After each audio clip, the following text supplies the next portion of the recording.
I hope so, anyway. Anyway, hello everyone. Welcome to the 47th episode of Tosh Talks, where this week the subject that it was a draw to be fair, but the subject I chose in the tiebreaker is talking about Jeremy Corbyn's new party and the likely policies, meaning we're taking a step down memory lane, and I have to say, one of the best memories I have of the 2019 election, apart from obviously Johnson winning it when we all thought he was based, was AA going through the Corbyn manifesto and having a breakdown.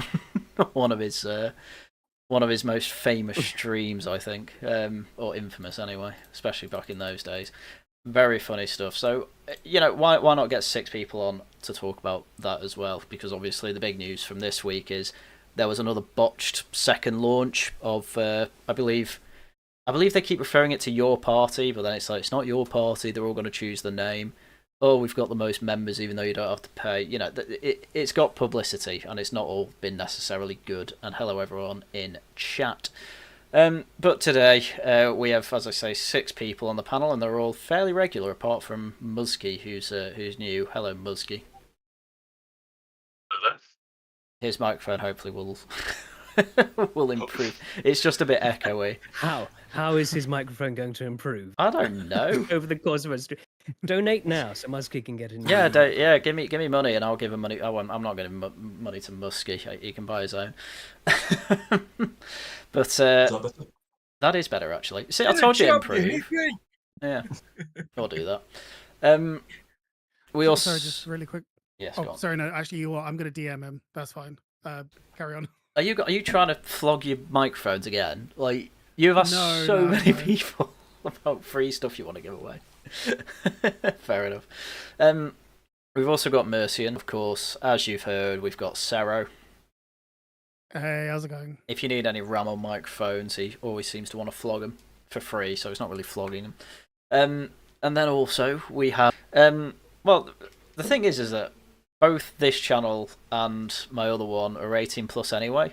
So technically, there's not a lot we can actually do to break the Online Safety Act, unless we like,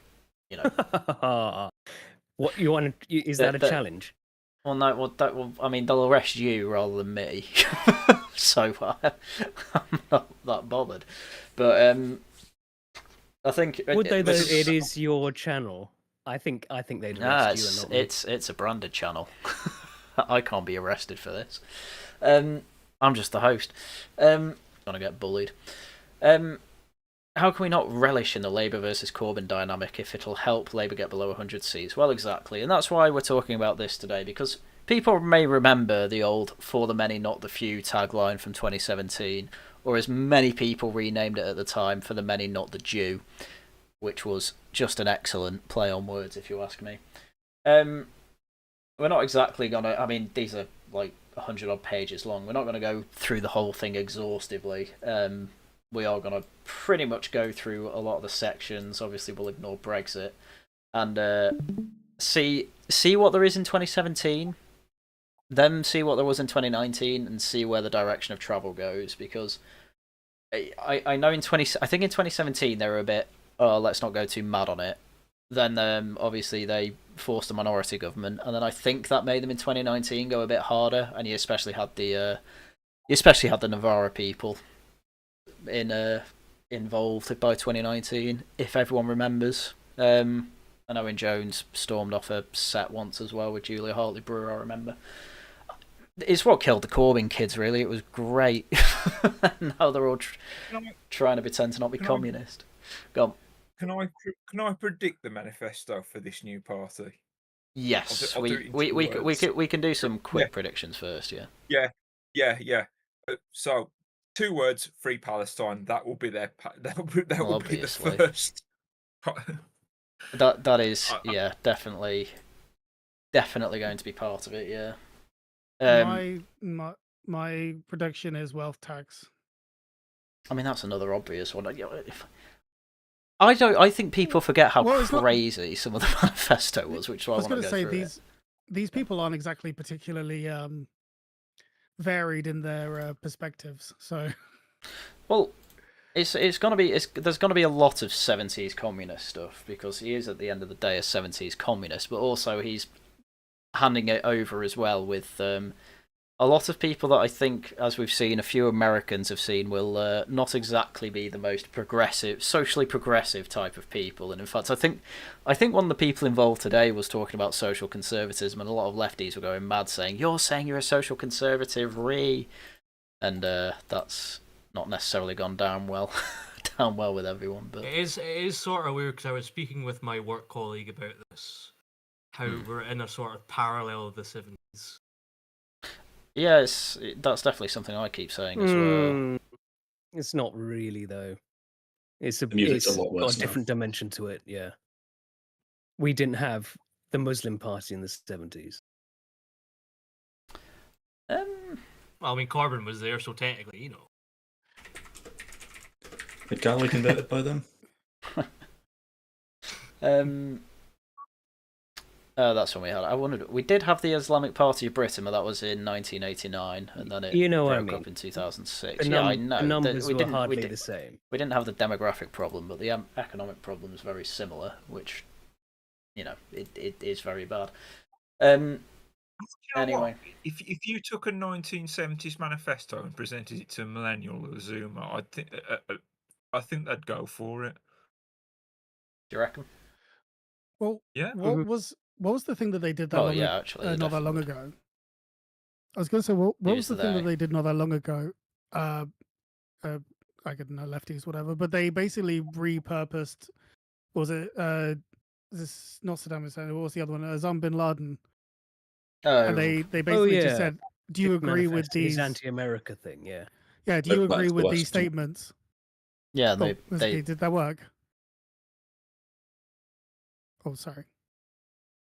Did he say anything? I know he said something, but I don't know if it was just like an open letter to the West. Yeah. That was it. Yeah. It was just talking about how you've meddled in our affairs and stuff, and capitalism and all that. Yeah. Yeah. It was just a load of basic anti-American, the typical stuff you hear about it, really, that you heard in quite a lot of places in the 2000s. It was indistinguishable from a Green Day song, I believe. So creating an economy that works for all. Labour's economic strategy is to deliver a fairer, more prosperous society for the many, not just the few. We will measure our economic success not by the number of billionaires, but by the ability of people to live richer lives. I hate this already.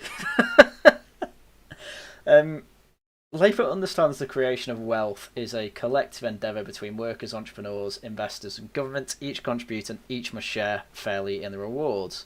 Okay, what does that mean? A fairer tax system. Why is it all in writing? I want my tables. I want this easier to read. You're reading from leftist propaganda. It's not going to be easy. It's literally a leftist meme, the manifesto.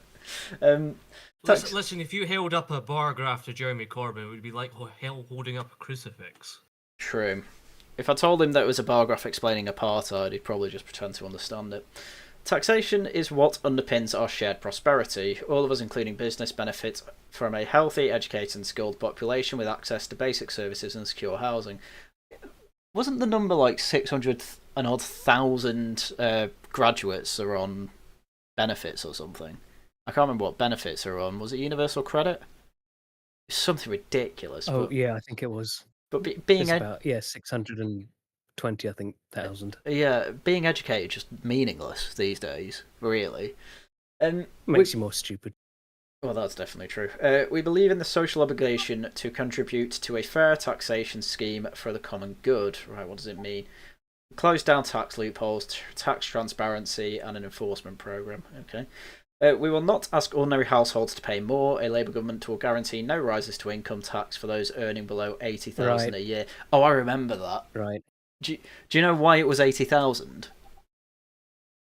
It's because what's his salary MP again? salary? Yeah, MP salary was 79,000. I think just below it. That's why they chose 80,000, so the MPs would be unaffected.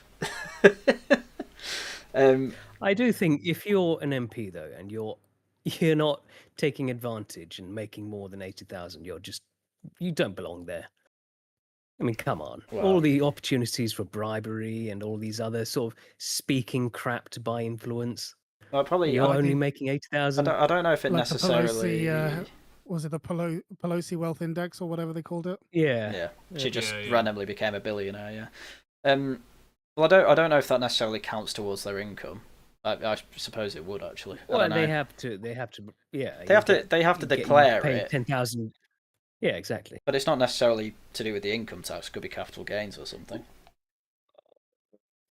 I don't know. Yeah, but nobody pays me £10,000 to speak at a dinner, so not a problem I've had.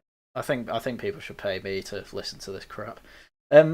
No increases in personal national insurance contributions or the rate of VAT. It's amazing how they kept that actually to this year. That's quite funny. Remember how Starmer also promised he wouldn't raise taxes? Well, he promised he wouldn't raise those three, and he's not raised those three, to be fair. Under Labour's plans, 95% of taxpayers will be guaranteed no increase in their income contributions, and everyone will be protected from any increase to personal. You just said that. We renew our pledge not to extend VAT to food, children's clothes, books, newspapers, and public transport fares. Doesn't everyone agree with that anyway? This isn't that mad. Corporation tax in the UK is the lowest of all major developed economies. Was that true in 2017? Can't have been. I don't think that was true. I don't think that was true in 2017. No, because Labour dropped it when we hit recession, but then it was slowly increased especially under Osborne. It was definitely increased. A new settlement with business, anyway, upping corporation tax, basically protects small businesses by introducing the lower small profits rate of corporation tax. Will also exclude small businesses from costly plans to introduce quarterly reporting and take action on late payments. They're going to not make small businesses take action for late. You're not going to be able to take action for late payments from small businesses. That seems a bit not mad, but seems a bit loose. But to be honest, I'm fine with them being less harsh on small businesses. Labour will give HM Revenue and Customs the resource and skills to necessarily clamp down hard on those unscrupulous few individuals and companies who seek to avoid the responsibilities the rest of us meet. Basically, yeah, wealth tax, like we said before. All of that was basically just to say wealth tax. God, balancing the books. Our manifesto is fully costed. I remember that being a big thing in 2017. With all current spending. By Diane Abbott. Yeah. Oh god, yeah. Yeah. Is this the stream where you organise your bumming sessions? No, Will. It is not. With all our current spending. That's laughing at the Guardian. That is true. We do plan the bumming there. Spending paid out for of taxation or redirected revenue streams, our public services must rest on the foundation of sound finance. Labour will therefore set targets of eliminating the government's deficit on day-to-day spending within 5 years. It's amazing how much this is actually sounding like the Starmer manifesto. This doesn't sound that different to the Starmer manifesto. Doesn't sound that different to Conservatives either. I mean, that is the real red pill right there. But that's basically, again... Man, I am so prickly at the moment. I should probably take a break. This is the thing. Like, they'll make a load of rules and they'll make the OBR enforce them. That's exactly what Reeves is doing, and it's ruined her because the OBR's stupid. We will also consult on implementing the recommendations of the Kirkslake review of the Treasury. I can't remember what that was, but yeah. The economy stuff's not that mad at the moment, to be honest with you, or no more mad than this Labour government, I should say. Well, Yeah, who would have been in charge of this manifesto? Do you think it was Corbynite or Blairite? John McDonnell. Oh, John McDonnell. Yeah. Yeah, it was a proper communist, full-on communist. Yeah, I remember the hammer and sickles. He's completely unironic, like unabashed hammer and sickle at his rallies. Yeah. No, but I mean, would a Blairite be pulling the strings? Possibly. Not possibly. I think it's if they're smart. But, I think it's less of a. I think because everyone was calling them communist. This is what I mean. I think they were quite mellow for this one because obviously they constantly had the attack of being communists, and obviously if you're out there, if you write a manifesto basically saying, yeah, let's make everything, private property abolished, all rich people in gulags, you're not going to get any votes. But if you basically say what this Labour government said, well, you win. And, they did quite well with this one. Sorry, Mercian, go for it. I was going to say, I mean, this is tense. So, would this have been the first manifesto under Jeremy Corbyn? Yeah, that's why we're going through it. Yeah. Yeah. No, okay. Because I voted for the first time he was leader of the party. So it's okay. So you voted for this manifesto. Basically, yeah. Honestly, so far not terrible. What is terrible, and we'll go through later, is the Race and Faith manifesto that came out in 2017. But we'll ignore that for now. Is there still a schism between like the Blairites and the Momentum group? Yeah. There's Starmer's unions are rebelling. Hasn't Rayner had a massive fight with the unions in the last 2 weeks? Yeah. Oh, I didn't see it. Starmer did a fair bit of purging of the Corbynites, but they're still there. Well, a few of them. Well, he's slowly but surely kicking them out. He kicked like 6 out last week, I think. Diane Abbott's been kicked out. That happened. So I wouldn't be shocked if she joins this party, but we'll see. She was kicked out over saying you can't be racist to Jews or something like that. It was something crazy she said in the Observer a few years ago, but then apologised for it then, stayed in the party, and then it was brought up again. She doubled down on it. Like, oddest thing I've ever seen her do, but she probably forgot. I think on balance that you'll find that Mao did more good. Portillo's belly laugh from that made the clip. Portillo was one of those people that should have been PM but never was. Our country and its people have been held back by a lack of investment in the backbone of the modern economy, the infrastructure of transport, comms and energy systems. And when investment has happened, it's been too concentrated in too few places. It's not even that wrong, that, to be honest. Labour will make different choices. We will take advantage of near record low interest rates to create a national transformation fund, and we'll invest $250 billion over 10 years in upgrading our economy. How's that not just the National Wealth Fund? That's the National Wealth Fund from this election. When was this written again? 2017. This was 8 years ago, yeah.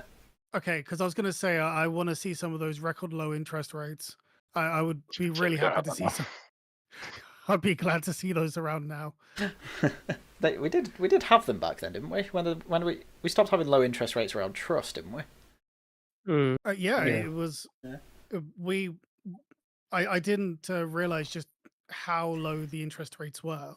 It was something akin to a golden age on the financial. Well, it wasn't real. The economy wasn't like real, but you could at least treat it as if it was real. Yes.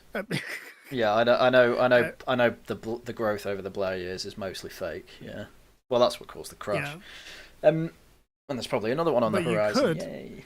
But you could have bought one. You could have bought into a. Oh man, not even just a low rate mortgage. It wasn't. Was it under Blair or before Blair that had the interest only mortgages? That was that came in I think 2006 or 7. That came in right before the crash, I think. And they was the cause of the crash. Well, it's probably what pushed it over the edge. Yeah. No income, no job mortgages. Oh god, it's just so crazy. So jealous. Yeah, I wish I had a mortgage. I had no way to pay. Anyway, so rebuild and transform our economy so that it works for many, not the few. Oh god. Tight rules to ensure investment is fairly shared in every region. Good god. A Labour government will complete HS2 from London through Birmingham to Leeds and Manchester and then into Scotland. Oh, sorry. Remember when HS2 seemed reasonable? Wankers.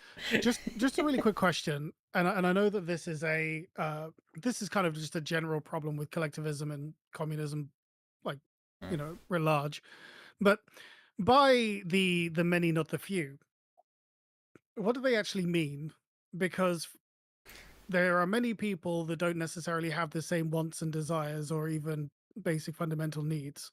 So how are they actually quantifying this? Well, oh yeah, sorry. Well, gulag for me. My apologies. Well, it's I guess some Mott and Bailey again, but I think it'd be billionaires and millionaires versus everyone else is what they'd say. But really, it'd be, as it always is with Labour, union and public sector workers versus everyone. They're the many versus everyone else who's the few. Even though is there more people outside it? Because the NHS is a massive employer So I'm not even sure if Probably not that's anymore. true. Yeah. Didn't you say like half the economy is actually public sector? Yeah, it is now. Yeah, yeah. Back here it was about, I don't know, 40%, probably lower than that actually. Still too high. Yeah, but Yeah, I know what you it's this whole.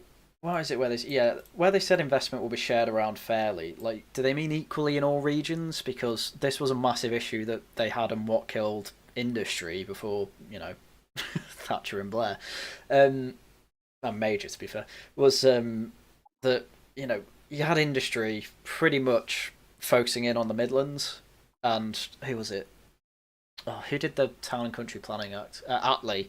Attlee and that Labour government thought, oh, that's all getting too centralised and the wages are higher than London, that's not fair. So they basically forcibly bottlenecked them to try and spread it out, but obviously that didn't work and just ruined industry. And that thought process is exactly that. Oh, it has to be fair everywhere. It's like, not really. You don't need like Wales to be rich if most of its kind of wealth, so to speak, comes from its natural beauty, let's say. Maybe not in my area, but you get the idea. Same with the Cotswolds. But that's rich because of property. That's because of the Yimbys. I'm on board with it. Anyway, HS2 will be. I don't think any Yimby lives in the Cotswolds. No, I mean my area of Wales. Oh right, okay. We will, which is still naturally quite nice. We will link HS2 with other rail investments such as Crossrail of the North and onto the Dunham Freight Centre, and we will build a new Brighton main line for the South East. Just building a load of trains then. Okay. Hate it. I don't. Burn them all down. Trains and train lines are very English. I like them. I'm actually okay with it. Make the leftists in Brighton deal with it. I'm okay for them to deal with it. Yeah, build all their homes. That's fine. Yeah, England existed for most of its history without trains. We're better without them. So see, this is the weird part as well. To harness the economic potential of new tech and science, basically they're going to make the Oxford-Cambridge megacity through Milton Keynes as well. What they call it, Science Veiled Transport Arc. The whole point is to basically have massive transport links between Oxford and Cambridge. I'm not even against it, by the way. I don't think it's necessarily a bad idea. You don't even live there. It's not your backyard. You shouldn't care. But it's all in my backyard. But when they say, "Oh, investment will be fair," it's like, why are you singling out Oxford and Cambridge here then? Like, this is where it all falls apart. So this is what I think the new manifesto will be exactly the same. It'll be communism, bit of realism. Oh, I think there might. You're going to get more of the race and Islam crap now. Yes, that is also true. I mean, again, it's on the horizon. We'll wait for it. Rail electrification and expansion, including Wales and the Southwest, fine. Transform our energy system, investing in new state-of-the-art low-carbon gas and renewable electricity production. Low-carbon gas? I'm not even sure what that is. But I remember it being a point. Hydrogen, just without any carbon. That was it. I remember that. Universal superfast broadband availability by 2022. They're going to give everyone free internet. I remember that. It's okay. They don't need to anymore. They decided that it wasn't worth it, and so they thought, oh, we'll just get rid of internet for everyone. Yeah, there's a load of stuff about improving 4 and 5G as well. Again, I'm not even against that necessarily. But this is what I mean. The 2017 manifesto. Yeah, no, but the 5G would have been giving it to Huawei to expand. Yeah, well that's true enough. The problem is that that's not even a hypothetical, wasn't it? Boris that wanted to do that. Yeah, he did. Well, yeah, I'm not sure if he actually did it or not. Actually went through with it. But that was Boris thing. Giving basically a foreign power a backdoor into all of your critical infrastructure sounds like a great idea. A foreign power that we were just the other day were saying we're going to go to war with. Brilliant. Oh yeah. Oh yeah. Can't wait to start wars with the superpowers of the world. Why do our elite think we're the empire still? Well, that's like Sargon's point. The empire never died. It's just shrunk to only Britain. Like, yeah, all the with the last, institutions are still the same. Yeah. yeah, we're the last victims of the British Empire. Woo. This was a part that they start getting mad. The first mission set by the Labour government will be to ensure that 60% of the UK's energy comes from zero carbon or renewable source by 2030. Remember when we thought that was mad back then? And now we're pretty much near there, and it's crippling us with the prices. Yeah, so honestly, I've done a full 180 on all green. I no know that green it's ever. not. No, honestly, it's kind of like how I've always been pretty conscientious about not littering. Recycling, even though recycling is now I mostly fly nonsense. tip everywhere. No. But it's just the fact that every time I said to a friend of mine the other day, like, every time I see a climate protester, it makes me want to burn a tire. There was a point where I actually cared about the planet, and now I'm just like, F the planet. Do not care in the slightest. If you're going to try and use it as an argument. You mean like the Nelson Mandela necklacing stuff that he did, right? A disavow. It took me a while. It took me a moment. But no, it's just this thing of it. It's like, once upon a time, I cared about people being racist. Now I do not care. Once upon a time, I thought that it was really important to, live at least conscientiously as a steward of the earth. Now I do not care in the slightest. Like, I still do try and look after, the world around me, and I want my community to do well. I don't want to litter, so on and so forth. But like, my actual emotional care about it, do not care in the slightest. And it's all leftists. It's all the leftists that have been at fault here. Again, there's my friend. There's nothing. You're gonna get me in trouble. Sorry. Go for it. I get what you're saying, Sarah. Could I ask the panel now? Who's old enough to remember Captain Planet here? Oh, I do. Good lord. I might have just missed it. I saw the Rick and Morty parody. Oh yeah, well. So early 90s, Captain Planet was a thing, and it was all about environmentalism. Yeah. But the way they used to set the villains is they were obviously polluters. But the way leftists see polluters it's like we pollute for fun. Like, oh, this is green and pleasant, let's pollute, which is basically the plot of every Captain Planet story. That's and yeah. To be fair to them, that is my plan specifically for Jack's area of the country. But go on. You will not be spared when we win, Harry. See, there's a difference between sort of wanting to live and just polluting for the sake of it. I don't like littering. There's no need to litter. There's no need just to burn tyres for the sake of it. But to put down, unless it's an Extinction Rebellion. Well, I mean, do what you need to with this Extinction Rebellion, obviously, in Minecraft. Yeah. But do you get what I mean? There's a difference between wanton polluting and just existing. Yeah, and I think that we've always, like, the English people have always had a care for the country and I'm sort of thinking about the Victorian time. We'll just sort of skirt over the Industrial Revolution a little bit, but Victorians were woke, so no, that makes sense. Okay. I mean, and to be fair, we also didn't realize we hadn't got like long-term studies of what happens when you use like heavy machinery over a prolonged period of time at that point either. So, but no, it is the case that I would say that I'm someone who does sort of, I do love animals, but the second that someone from PETA comes along, it's just like I suddenly color invert or whatever.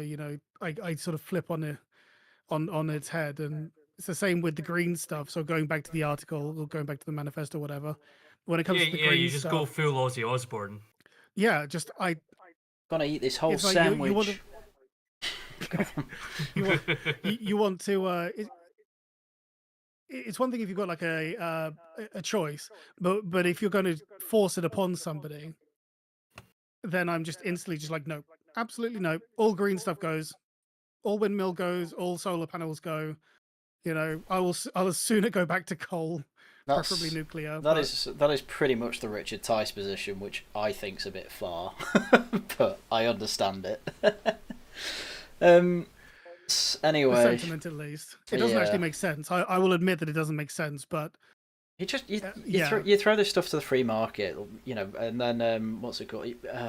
It doesn't scale very well, renewables, so it's just going to end up going on roof panels of JCB or something.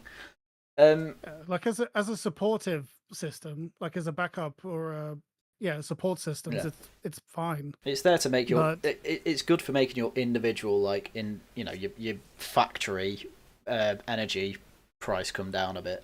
That's what it's good for, and could probably work just as well. But in Wales at least, they're trying to put a load of solar. You can tell a council house these days because they have solar panels on the roofs. I'm not even joking. That's either a council house or someone on PIP. I'm not even joking. Whereas the rest of us saying that in the future, a terracotta roof is going to be a mark of status.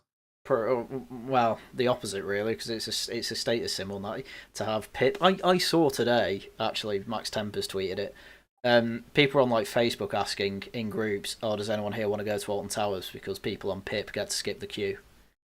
It's nuts. Yeah, it's nuts. Anyway, create an innovative nation with highest proportion of high-skilled jobs in the OECD, and by 2030, we will meet the OECD target of 3% of GDP spent on research and development by 2030. I didn't know that was a target. Anyway, they'll invest $250 billion over the next 10 years into infrastructure. By the way, I checked on inflation calculator. That's actually close to $340 billion now, just to let you know how bad inflation got over 8 years.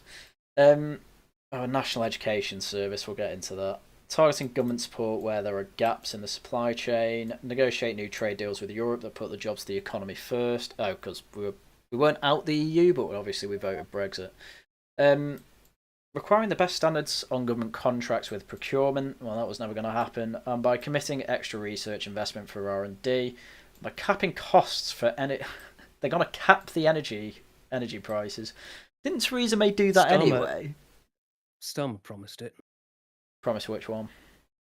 That energy prices wouldn't increase. Oh yeah, I know, and they have. Well, I think it's price cap for years. I think they promised that it'd go down by like £300. Where at least in 5 years, but they've only gone up so far. Anyway, national and local governments spend $200 billion a year in private sector procurement. Labour will put that spending power to good use to upgrade our economy, create local jobs, reduce inequality. We will require firms supplying national or local government to meet the higher standards we expect of all businesses, pay their taxes, recognise trade unions, respect workers' rights and equal opportunities. That's their idea for procurement, by the way. All of that nonsense. So expect more of that in the new manifesto. Financial system. He also didn't say an awful lot in that. Because there's a lot of words. No. I mean, I know this is rich coming from me, but that was a lot of words and he didn't say much. I mean, that's a lot of this manifesto. It's why it was really funny to see it all being said it's going to be costed, because they've done taxes, and all they've really said is close the loopholes. Oh yeah, this is the National Investment Bank, or the National Wealth Fund. It'll have $250 billion in lending power. Support a network of regional development banks that, unlike the giant City of London firms, will be dedicated to supporting inclusive growth in their communities. They will deliver the finance that our small businesses, co-ops and innovative projects need across the whole country. It will fill existing gaps in lending by private banks, particularly to small businesses, by providing patient, long-term finance to R&D intensive investment. These banks are basically there to make moonshots then. You have to go into R&D, but R&D doesn't usually pay off as much as established business, does it?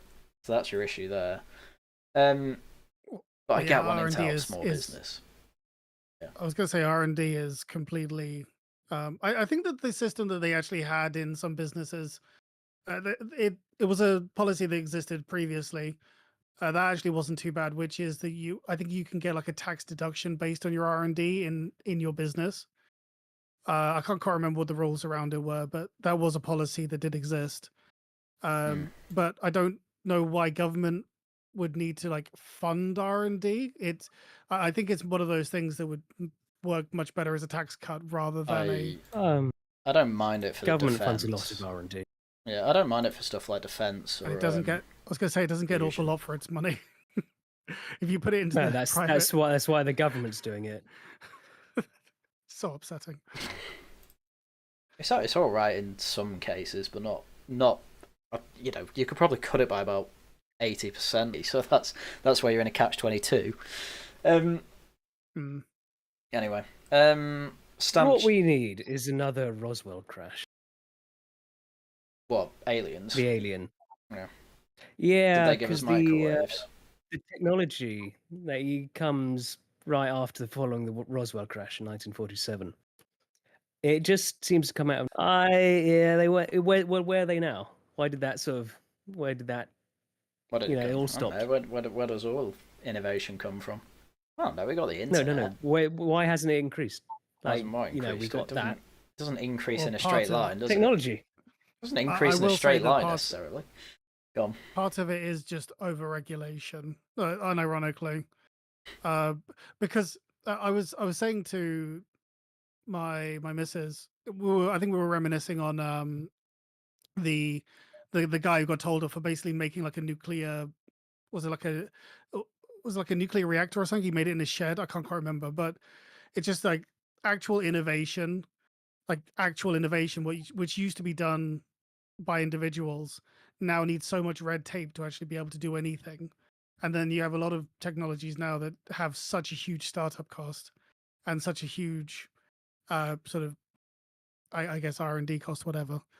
And you know, how many households have a mill and a lathe in it? You know, how many people are actually designing and inventing things? It's not really a thing anymore. That sort of communism I could get behind. Everyone gets free mills and lathes. I mean, I would love it. I mean, again, my dream is to one day have a full-size lathe. I'm not a machinist in any way, shape, or form. You can buy one. I can't fit one in my house. That's literally the only thing stopping me. Rent a garage. I also don't. Could you imagine if the population was to suddenly decrease for some reason, and we all were able to have big properties where we could have a shed with lathes? We're not. That'd be terrible. We are not having concentration camps. We already had COVID. I think that was the first attempt, wasn't it? Concentration camps don't decrease the population. It also didn't increase. It did a very good job in Poland. Not being funny. Well, no. Well, they weren't concentration camps. What do you mean? Concentration camps just where you hold people. Yeah, you that's can hold not. them. That's not good. Yeah, you can't just hold people. That doesn't work. Oh, whatever. We will take a new approach to the publicly owned RBS and launch a consultation on breaking up the bank to create new local banks that are better matched to the customer's needs. We will extend stamp duty reserve tax to cover a wider range of assets, ensuring the public gets a fairer share of the fiscal system's problem. Again, this was a fully costed manifesto. Bear that in mind. There's like nothing of substance. It's just, we'll do a few things here and there. It'll be fine. I think. I mean, the banks should have all been allowed to fail after 2008. There's a lot of people arguing against that, and it mainly comes from people would have lost money though, but they wouldn't because everything was insured. You don't have to care; it's all insured. Which was the biggest bank we helped keep going? Was it HSBC? No, it was BlackRock, wasn't it? That was the big one, wasn't it? Well, is BlackRock a bank? I thought they got rich by holding. BlackRock were invested in all these banks, and then they came on board and were advising on how to save the banks that they were invested in. Yeah, so they they then got the government. BlackRock with Northern Rock. And they Northern Rock went. No, Northern Rock died. We didn't bail them out. But BlackRock were behind the pension, the mortgages. I mean, that was their idea. Yeah, and now they're the richest thing ever. What was the other event when Soros tanked our economy as well? Which one was that one? Black Wednesday, isn't it? Shorting the pound. What year was it again? I can't remember. It was under Major, so that'd be 1990. 1993, something like that. Okay. Yeah, it's weird. All this stuff sort of happening. Rip. Anyway, it's yeah, let's. funny how the same names keep coming round, isn't it? Don't notice. Stop noticing. Yeah. Tory rebuttal saying that Northern Rock didn't die; it became Virgin money. All right, sorry, it got taken over by Virgin then. Well, I know That actually makes a lot of sense. Yeah. Majority of businesses play by the rules. They pay taxes, workers reasonably, blah blah blah blah. Our business culture doesn't always work like this. Scandals such as the failure of the BHS shows how long-term growth of a company can be sacrificed for the sake of a quick buck. I feel dirty in an English context saying buck, because that's typically a dollar thing. When say a quick quid, I don't know, quick few quid. Or a quick bob. Or bob, yeah. Shareholders are looking for a quick short-term return. They encourage companies to cut corners. This means they cut wages instead of investing for long-term, or spend longer inventing new tax avoidance schemes than they do inventing new products. Yeah, simplify the tax then. That's what I'd do. Yeah. Here's an idea. Maybe they're incentivized for quick short-term returns because they're taxed up the wazoo. It does make you think. I mean, it was literally. No, it wasn't today. Was it? Was it today or over the last couple of days when there was the glorious interview with Trump and Starmer, when he sort of talked about how proudly he was of, oh yeah, we reduced taxes and that increases productivity and it increases basically economic growth, and this Starmer just stands there looking like a lemon, just thinking how much more you can increase. Sorry, I'm just reading this, and Labour will amend the takeover regime to ensure businesses identified as being systematically important have a clear plan in place to protect workers and pensioners.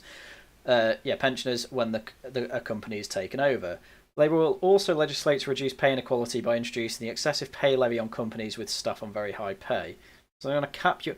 Oh, I remember. Wasn't there a thing where it's like you can only be paid, I don't know, 10 times more than your lowest paid employee or something like that? There's some crazy idea they had there. Yeah. So I think that's what that was about. But like, what's this takeover about?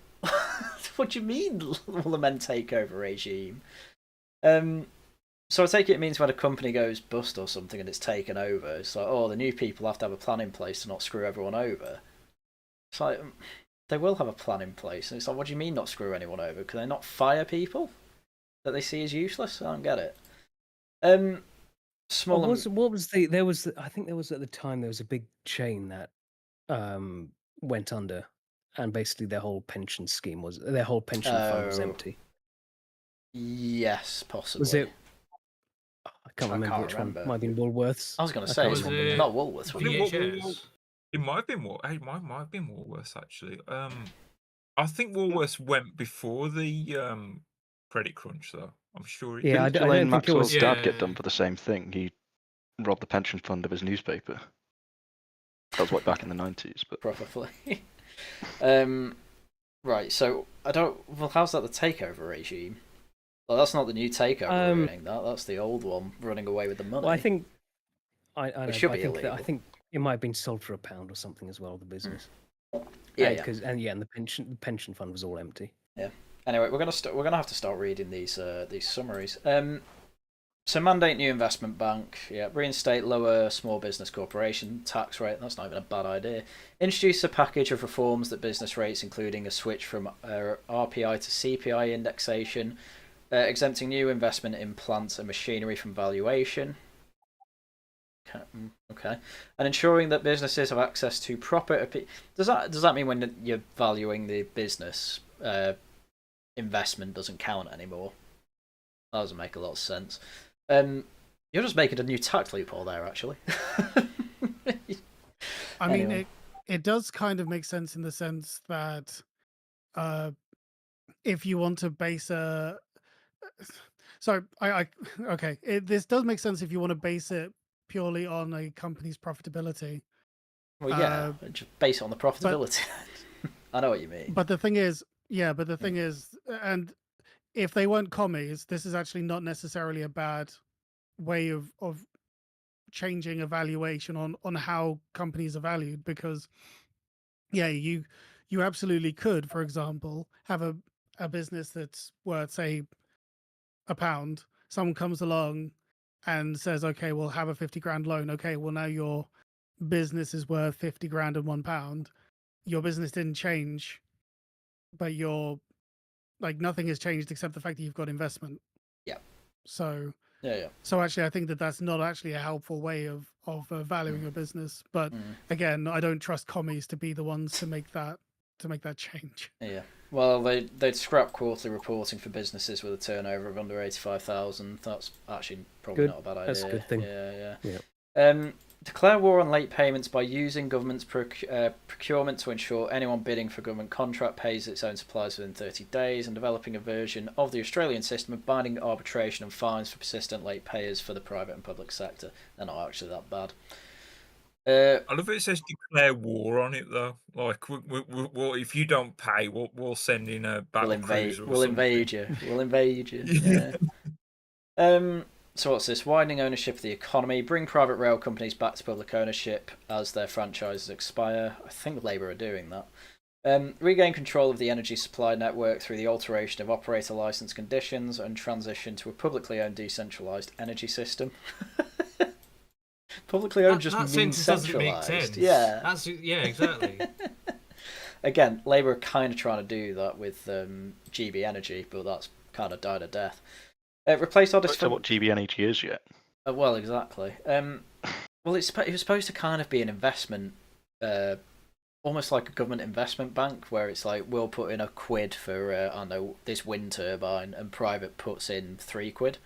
So government was supposed to direct where money's going to go, and private investment kind of makes up the bulk of it. But obviously, private investment don't have to do that, so it's just going to be a waste of time.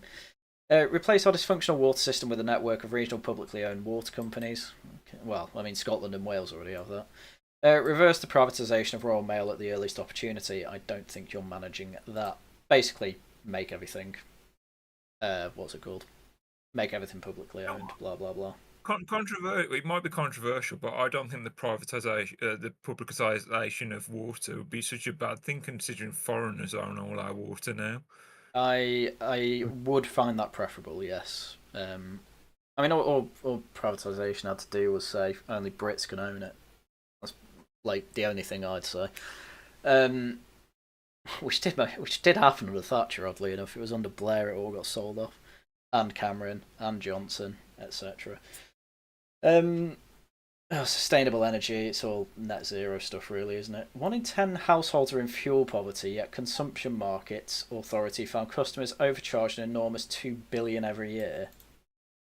You know how to fix fuel poverty? What? Take away the need for fuel.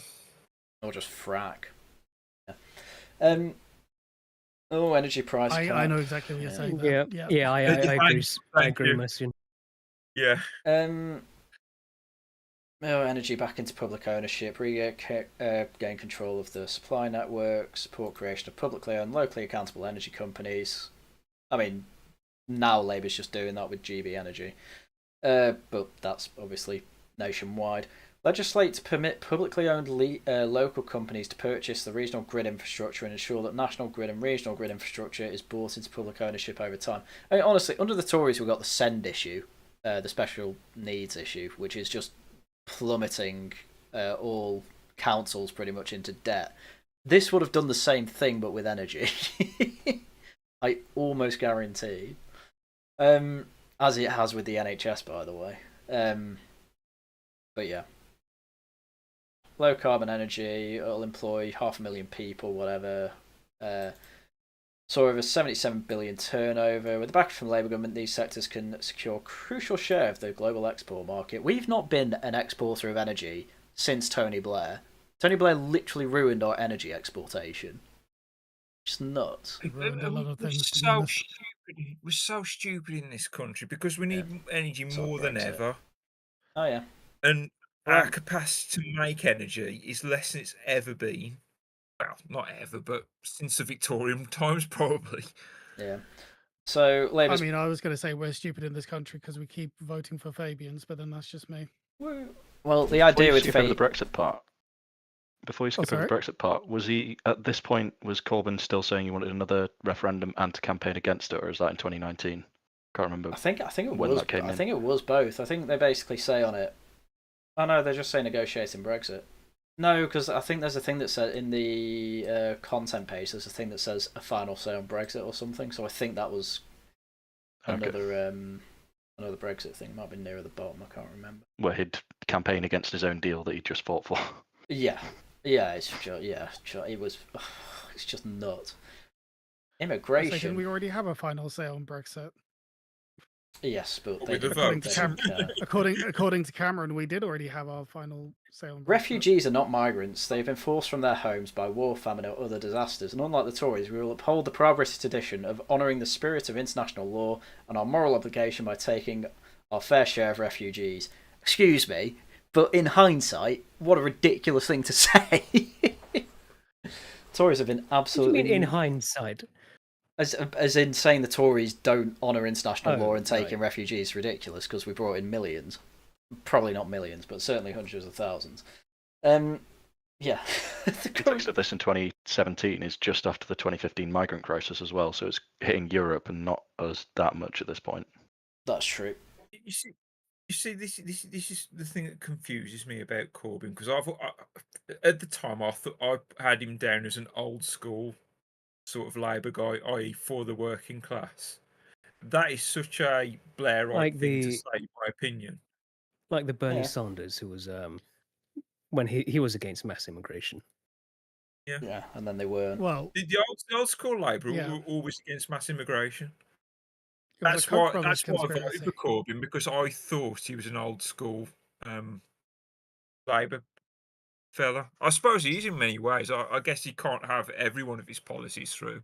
I guess he's had to cook to this. Well, yeah. He had Navarro types, didn't he, on board, and even though pretty much all the Navarro types are white, Ash Sarkar being there, they had to go full race communist. So, early years, overhaul existing childcare system in which subsidies are given directly to parents who often struggle to use them, and transition to a system of high-quality childcare placed in a mixed environment with direct government subsidy. Okay, I mean, childcare's got way worse now. Maintain current commitments on 3 hours to make significant capital investment during our first 2 years of government to ensure that places exist to meet demand, phase in subsidised provision on top of 3 hour entitlements. To ensure, what's a 3 hour entitlement for childcare? I don't even know. I have a kid. I think it's the amount of time that is subsidized. So if you imagine that there's like an 8 hours in a day that your child is at, say, nursery. Yeah, you get a free hour on that. I see. Yeah. There'll be a qualified graduate-led workforce. Oh God. And by increasing staff wages and enhancing training opportunities, this will benefit staff who are among our worst paid workers and improve child development. What a load of waffle. I think when I was growing up, no nursery teacher had a degree. I don't think any of them did. And I turned out pretty smart. By training, do they mean like diversity training?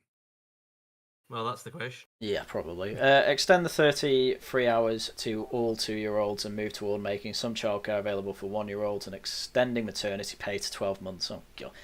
How long is maternity these days? I thought it was like 6 months. I thought. I don't know. But yeah, just 3 to 6 months, depending where you are. Yeah, more of everything. God, I can't be bothered reading all that. I'm trying to get through this. Apprenticeships were a bit weird, I remember. We may as well read these bullet points. Bring funding for 16 to 18-year-old in line with Key Stage 4 baseline, while ensuring that budget is distributed fairly between colleges and school sixth forms. Restore education maintenance allowance for 16 to 18-year-olds from lower and middle income backgrounds. Why would you need that for... Aren't they still living with their parents, mostly? Yeah, I guess you can move out at 16 technically. Replace advanced learner loans and upfront course fees with direct funding, making further education courses free at the point of use, including English for speakers of other languages courses. Oh, They're lightly foreign. They've got a lot of that now. They've got loads of that now. Yeah. Drive up quality and consistency in further education by encouraging cooperation and leadership across colleges and sixth form, improving curriculum breadth and quality, and setting a target backed up by funding for all future education teaching staff to have a teaching qualification within 5 years. In recognition of the role played by the private sector, we will extend support for training to teachers in the private sector. Nothing about VAT on private sector, by the way. Anyway. Apprenticeships, maintain the apprenticeship levy while taking measures to ensure high quality by requiring the Institute for Apprenticeships and Technical Education to report on an annual basis to the Secretary of State, blah, blah, blah. I mean, a lot of Labour manifestos all the time are just, we will improve things, trust us. Oh, God. Set targets to increase apprenticeship for people with disabilities. To be fair, Go on. We will make things gooder is every politician party manifesto. True. Well, they're not going to say, yeah, we'll make this bad, aren't they? Yeah, that's fair. But yeah, apprenticeships for people... Also skipped over the worst point there. Look at the top point. No. Sorry. The top point of that page. Guaranteed trade union representation in the governance of apprenticeships. So they basically put all apprenticeships into funneling you into a union. Oh, that is a bad point. Absolutely mad. I don't think that's the worst point, Muzzkie. I think the worst point is this one. Set targets to increase apprenticeship for people with disability, care leavers and veterans, and ensure broad representation of women, BAME, LGBT and people with disabilities in all kinds of apprenticeships. Like, again, just quota communism. But it is very funny. Bad, but the Tories were also doing that at the same time. It is interesting he includes veterans, considering his stance in Northern Ireland. That's true. But also... Well, it might have meant IRA veterans. Well, true. Oh, you got Taliban. Taliban veterans, yeah. Hamas veterans as well, of course. LGBT, though, obviously no Q at that point, no IAA, no plus, just LGBT.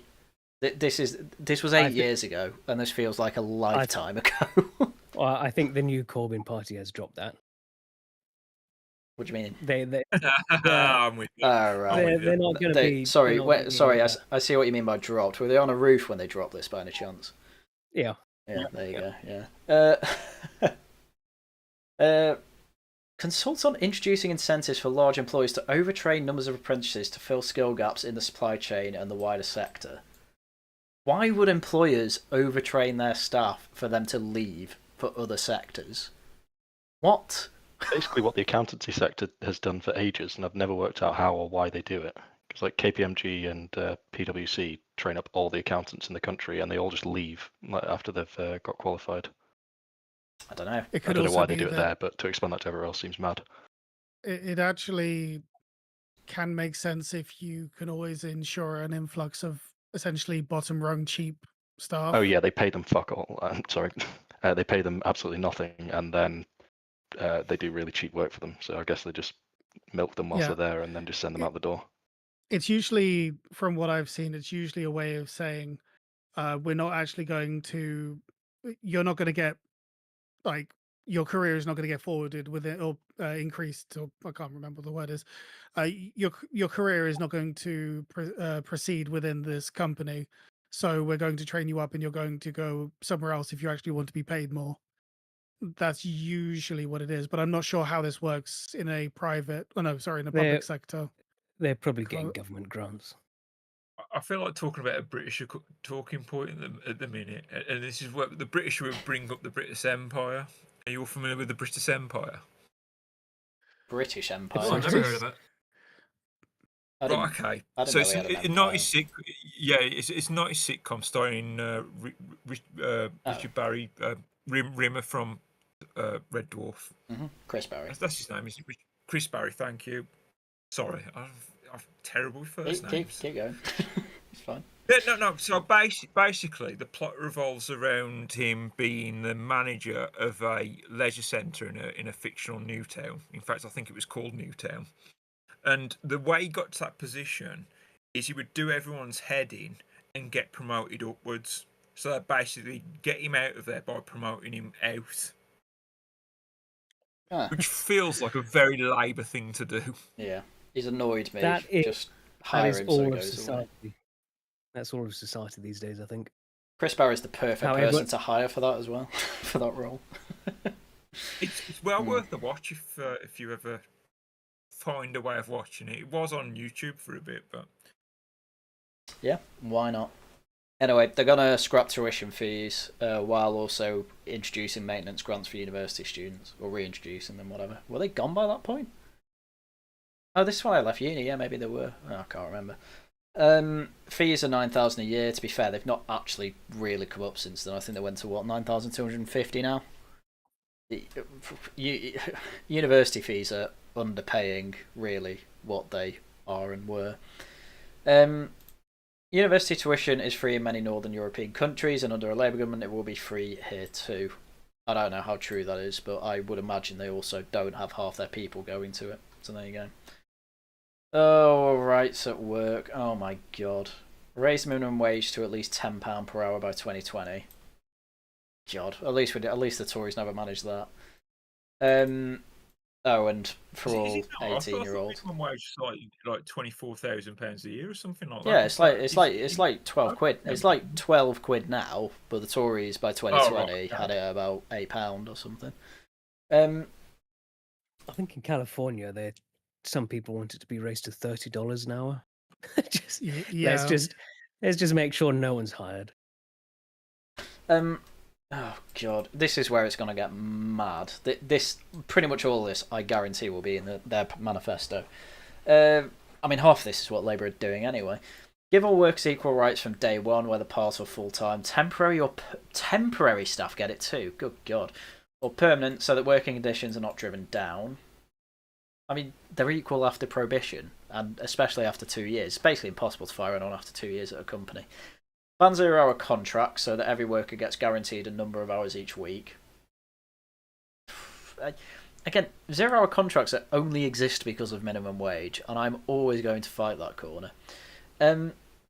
Legislate to ensure that any employer wishing to recruit labour from abroad does not undercut workers at home because it causes divisions when the workforce is used against one another.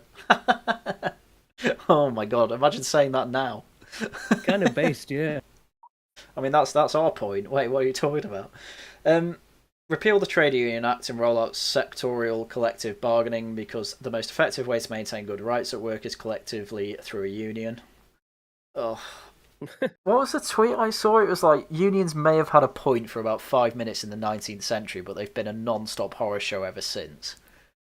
Like, I hate unions, even private sector unions. I just hate them.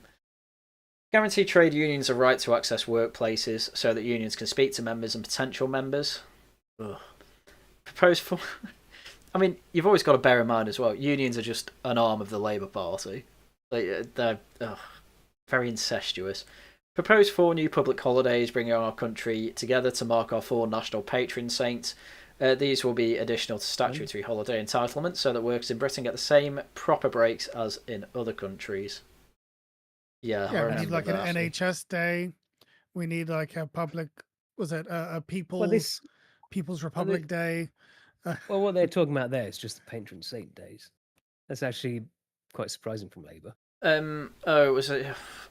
It's a bit different because patron saint days, apart from England and Wales, like Scotland gets St Andrews off, don't they? Enigmatic. Yeah. But what he was, which I think that's fine. I'm fine with it. The thing is that it's only for the country. Like Scotland gets St Andrews, Wales should get St David's. Yeah.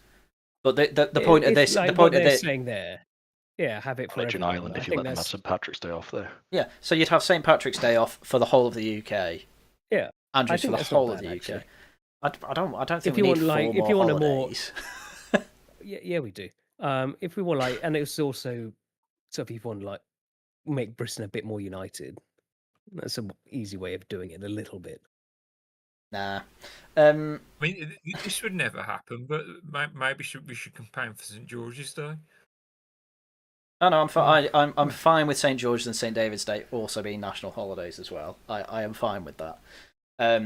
But I'm amazed that we even still have a St George's Day. I remember I remember at the time, this is how I got news for you, Joe, for God's sake, but I think Labour were asked, like, you know, you're going to lose so many billion by losing these 4 days. Like, how are you going to make up for it? And their argument back was basically, oh, because everyone's on holiday, we'll actually have more economic activity because of tourism and things like that. And so someone made the point of, well, if that's the case, why not just make every day a holiday if there's more economic activity in holidays?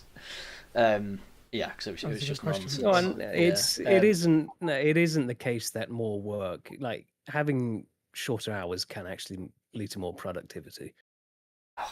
Yes, but like that's why we have a weekend. Like you compare American productivity to like Germans. The Germans work less hours and get more done. Yeah, but this has been said before. Like, we're working less hours over our lifetime because we retire earlier and we go to university. Well, not everyone, but most people go to university till they're 21, and even then, most people don't get a job till they're 23. Maybe not most people, but I didn't anyway. So raise minimum wage to £10 an hour. End public. Well, it's also harder. It's also harder to get a job early or earlier on in life. It's easier. I mean, I've always just done things. Well, I'm just saying that there's like regulations and stuff, like you're only allowed to work so many hours, etc., that kind of thing as well. That's why it wasn't official work. just cash work or whatever. Yeah, I was going to say you don't have to tell me, but again, it sort of just speaks to the issue where, like, to be able to benefit from it, you have to bypass the system in one way, shape, or form. Well, yeah, in some way, shape, or form, even. Yeah. Well, that's where 0 hour contracts came from. And the public sector pay cap, because public sector workers deserve a pay rise after years of falling wages. 2017, I can't remember how true that is. Probably is true, actually, after quote-unquote austerity. Amend the takeover code to ensure every takeover proposal has a clear plan in place to protect workers, blah, blah, blah. It's probably not actually a bad idea, that. Roll out maximum pay ratios of 20-1 in the public sector and companies bidding for public contracts, because it cannot be right that wages at the top keep rising while everyone else is stagnate. That's what we were talking about before. The 20-1 ratio is not as bad as 10-1, but it's still ridiculous. It's funny as well, like, if you want a public sector contract as a private company, you have to abide by this too. Okay. Ban unpaid internships. God, no. Well, yeah, actually, well, not ban them, just get rid of minimum wage, and that doesn't become a problem anymore, because they're actually able to do the internship and be paid something. Can I just say something about, like, private companies that get sort of public contracts and everything? They effectively get a monopoly if they can get that. Oh yeah, it's huge, especially in tech. Because of I was actually looking at some of the roles and the sheer amount of roles that require you to have like security clearance, because they're effectively they do a lot of a lot of like government contracts, basically. I mean, if you wanted to start, go on. Go on. I was just going to say, it just allows you to lock off a huge part of the market in a way that other companies can't. It's not just that, but it stops the competition as well. So basically, there's a lot of public waste in private companies just overcharging for services as well. Yeah. Just because they've got the monopoly. Yeah, definitely. God. So, enforce all workers' rights to trade union representation at work. Okay. Abolish employment tribunal fees. Okay. Double pay paternity leave to 4 weeks and increase paternity pay. Not actually against. 2 weeks is actually quite short for paternity, I think. But yeah, increasing the pay necessarily. Yeah, I don't know. Strengthen protections for women against unfair redundancy, because no one should be penalised for having children. I have no idea how often that actually happens. What have you seen it happen? Well, it's not explicitly, but you can tell why. I mean, it's basically the way it usually works is that they'll have a baby, but they won't mention that they're planning on having children until they've passed their sort of their initial, I know once they've that. got into the job and everything like that. Yeah, I know about that. The thing is, it's not. The thing is, you can understand why the company would want to clamp down on. I mean, it's basically it's basically what Farage Nigel got in trouble with, like ages ago, back in sort of the pre-Brexit days, when he mentioned that a lot of companies don't want to hire women, not because it was that they didn't like women, but because there's a chance of them getting pregnant, and like you train a person up, then they get pregnant and leave, and they will say that they want to go back to work, but then they'll just never get around to it. And I don't blame them. Yeah. But again, it's I'm the reality of the fact that there's nothing wrong with having a family as well. True, but I can imagine, like, you when a woman's going to have maternity and you have a big project coming up that they're kind of required in, I can imagine that being quite irritating for an employer. And then they end up just staying on afterwards, and then they stay on for a week, 2 weeks, a few months, and then Yeah. I mean, at least they have babies. It's not as bad as... There was a Guardian article once that basically said, women who don't have children should be able to get maternity leave too. It's like, oh yeah, no. What? Okay. Yeah, that's a very old... That's a Wham in classic. holiday. That was like episode... That was like episode 7 or 8 of Laughing at the Guardian, by the way. I read that like 6 years ago. Do I get to have a paternity leave without having children? No, of course not. It's just for women. Oh. Another reason the birth rates are so low. Yeah. Anyway, no more blacklisting. I don't know what the was it like? blacklisting Anita thing was. Sarkeesian like marrying herself at the end of the day, or whatever it was. Oh, she had a self-wedding for one of her birthdays, despite having a boyfriend. Actually... Yeah. So oh my god, that's even sadder for some reason. I don't know why. I know. Yeah. It's like you got cucked, but with no one. Anyway, but blacklisting, the thing of the past. I don't know what the blacklisting thing was about. It might have been something in 2017. Give equality reps statutory rights. So they have... with actually, yeah, no, sorry, I won't go into it because otherwise we'll be here all day. Yes. Give equality reps statutory rights so they have time to protect workers from discrimination. Oh, God, as if they don't have enough power. Reinstate protection against third-party harassment because everyone deserves to be safe at work. Oh, is that the banter ban from? I think it's a variation of it. Yes. Yeah. Use public spending power to drive up standards, including only awarding public contracts to companies that recognise trade unions. Yeah, that's typical Labour. Introduce a civil enforcement system to ensure compliance with gender pay auditing so that all workers have a fair access to employment and promotional opportunities and to be treated fairly at work. Well, Tories did that anyway, so whatever. It's not explicitly said it there, but if Corbyn did get in, then I'd imagine the workforce. Yeah, which he sort of hinted at around the edges in a couple of points there, but I'd imagine he'd want that to come back. Yeah, that's definitely coming back with... That'd be in the new manifesto anyway. That's how it worked in the 70s, and basically everyone I know hated it. Yeah, it crippled everything. It's interesting to me that given the demographics that this new party is going to appeal to the most, I just wonder how well these rights will be protected in reality. Well, I mean, they'll be protected for the Muslims, right? Yeah. Like you won't be able to discriminate against Muslims, do anything against Muslims. Muslims will get all the breaks they need, all the holidays they need, get their time for their prayers, and that will be in there. Basically, I mean, I make Ramadan a public holiday. I would say that, but when Jezza, is no longer in this world, it may as well be this manifesto, but instead of people, it may as well say Muslims. Yeah, yeah. It's on the edge. It's on the horizon.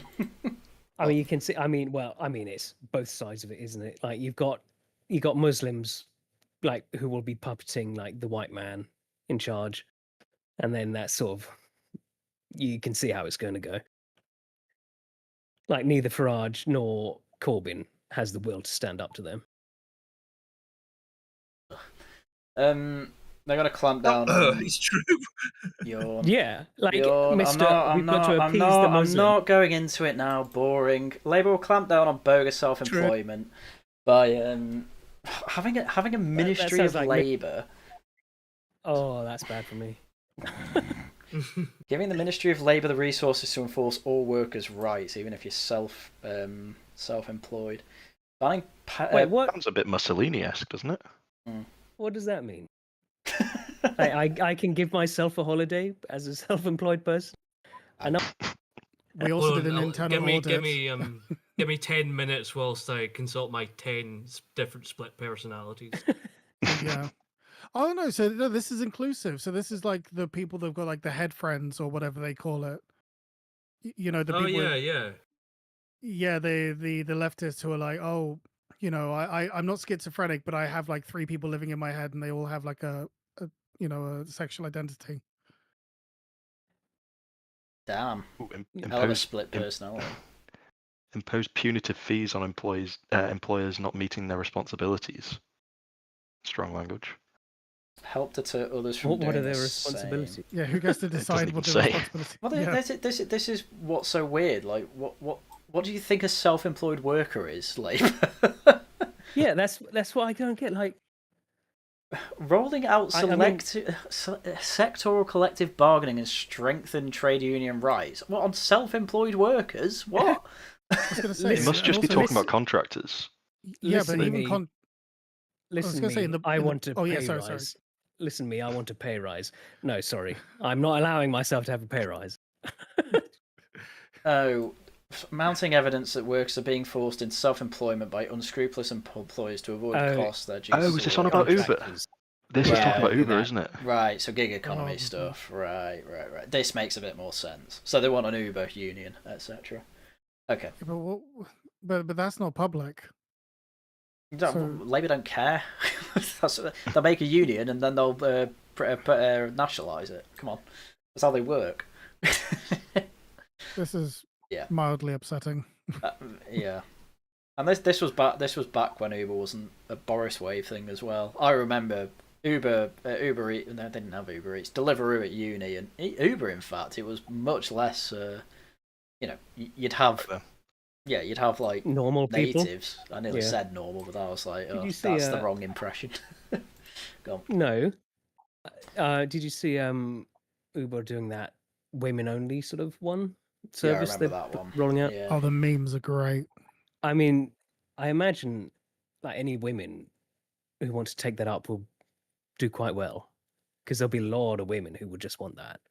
Yeah. So, but there'll be a lot more. But there's barely any women drivers. So I'm sure the rates for women doing that would be quite good. Any women listening? Why are you encouraging women to drive? No. Goodness. You've seen people memeing on the inverse of it, saying that there's going to be men that just want men drivers. I don't trust a woman to drive me home. So I was going to say some of the memes have been pretty brutal, which is like you can select between good drivers and women drivers now. That was one of the. Of course, disavow. Well, look, us on the Worcester Club. Yeah. I mean, if it comes to foreign rapist versus woman, I know which one I'm picking. Yeah. To be fair, I Actually, wouldn't have to think about it for a second. I wouldn't mind a woman driver. I can run faster than they can. Anyway, nice. Pensions, triple lock, yay. Winter fuel allowance, yeah. Winter fuel allowance. How far back does that go? I thought the winter fuel allowance was a COVID thing. Am I wrong? I must be wrong. It's in the 2017 manifesto. Bus passes as well, obviously. Cameron thing they brought in. I think it was a COVID. At the same time as the triple lock to try and pay off the pensioners. Maybe. Like there was a like the winter fuel allowance did pre-exist COVID, but I think that any changes to it will have been around COVID. Oh, the WASP winner as well. 1950s, the stuff was changed without them knowing, even though it's not true. They'll keep the pension age at whatever it was at the time, 64. Did they ever raise the pension age, by the way? Has that happened since 2017? I thought it was like 75 or something, isn't it? No, it's still in the 60s. Oh yeah, well I'm not good. Yeah, it is 60. So it is. Who's going to be? It's 66 years old. Retiring in the 60s. Oh, it's set to raise to 67 between 2026 and 2028. 68 in 2044. Why are they planning that far ahead? Jeez. 2044. Okay.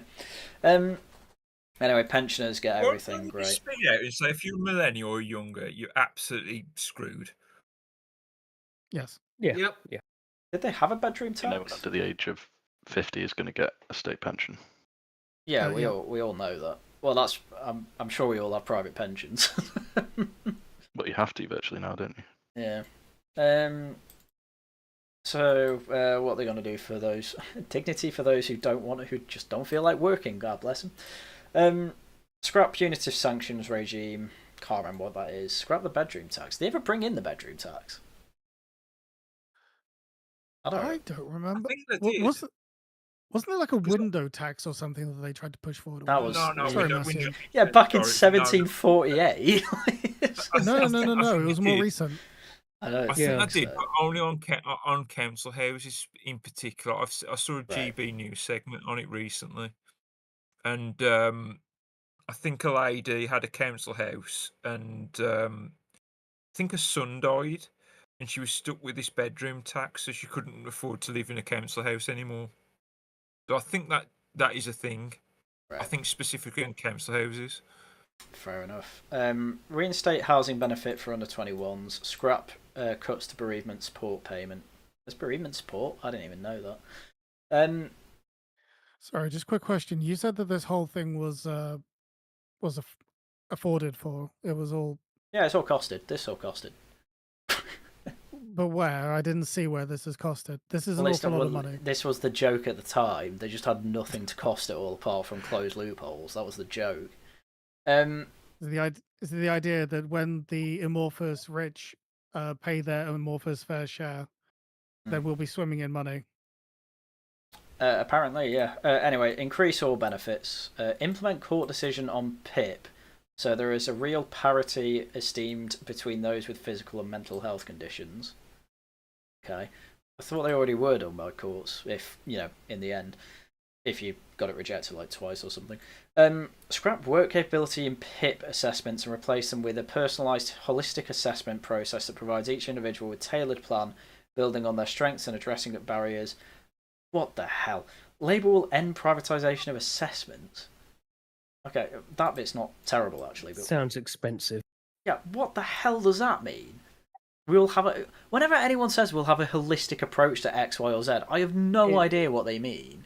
Well, what it sounds like to me is you'll get your own personal person who will come by and assess you and help with you and talk to you. Yeah. So if you apply for PIP, you just get someone around to check on you until you can get PIP. Probably. And by holistic, it means that the entire process will be done within like whatever bounds that they provide. Yeah, I know what holistic is supposed to mean. It's kind of all it really means is well-rounded, but I meant more that they're basically trying to pull the entire process within, like, essentially their own. Essentially, you will be whatever they decide you to be. Yeah. Long story short. Sorry, and you won't be able to get a second opinion. It's kind of like how with the NHS, you have to, unless you've got private. Whatever, but then that's the case in this case, isn't it? They're trying to get rid of the price. Yes. End pointless stress of reassessment for people with severe long-term conditions. They have that in Scotland. There's a 99% reassessment rate in Scotland because all you have to do is click a checkbox saying I still have these conditions with no check whatsoever.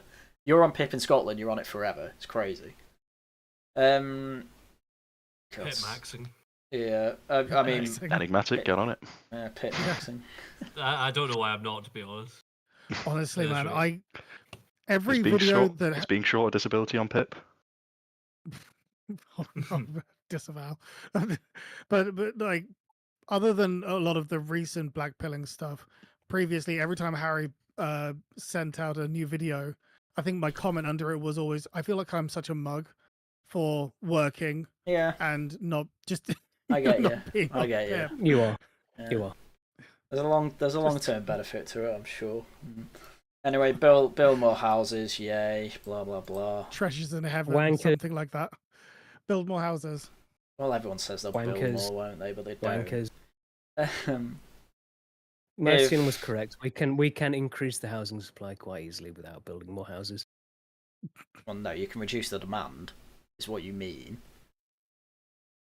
Same thing. It's not the same thing. It's not the same thing. The supply is the same. The supply is the amount of houses available.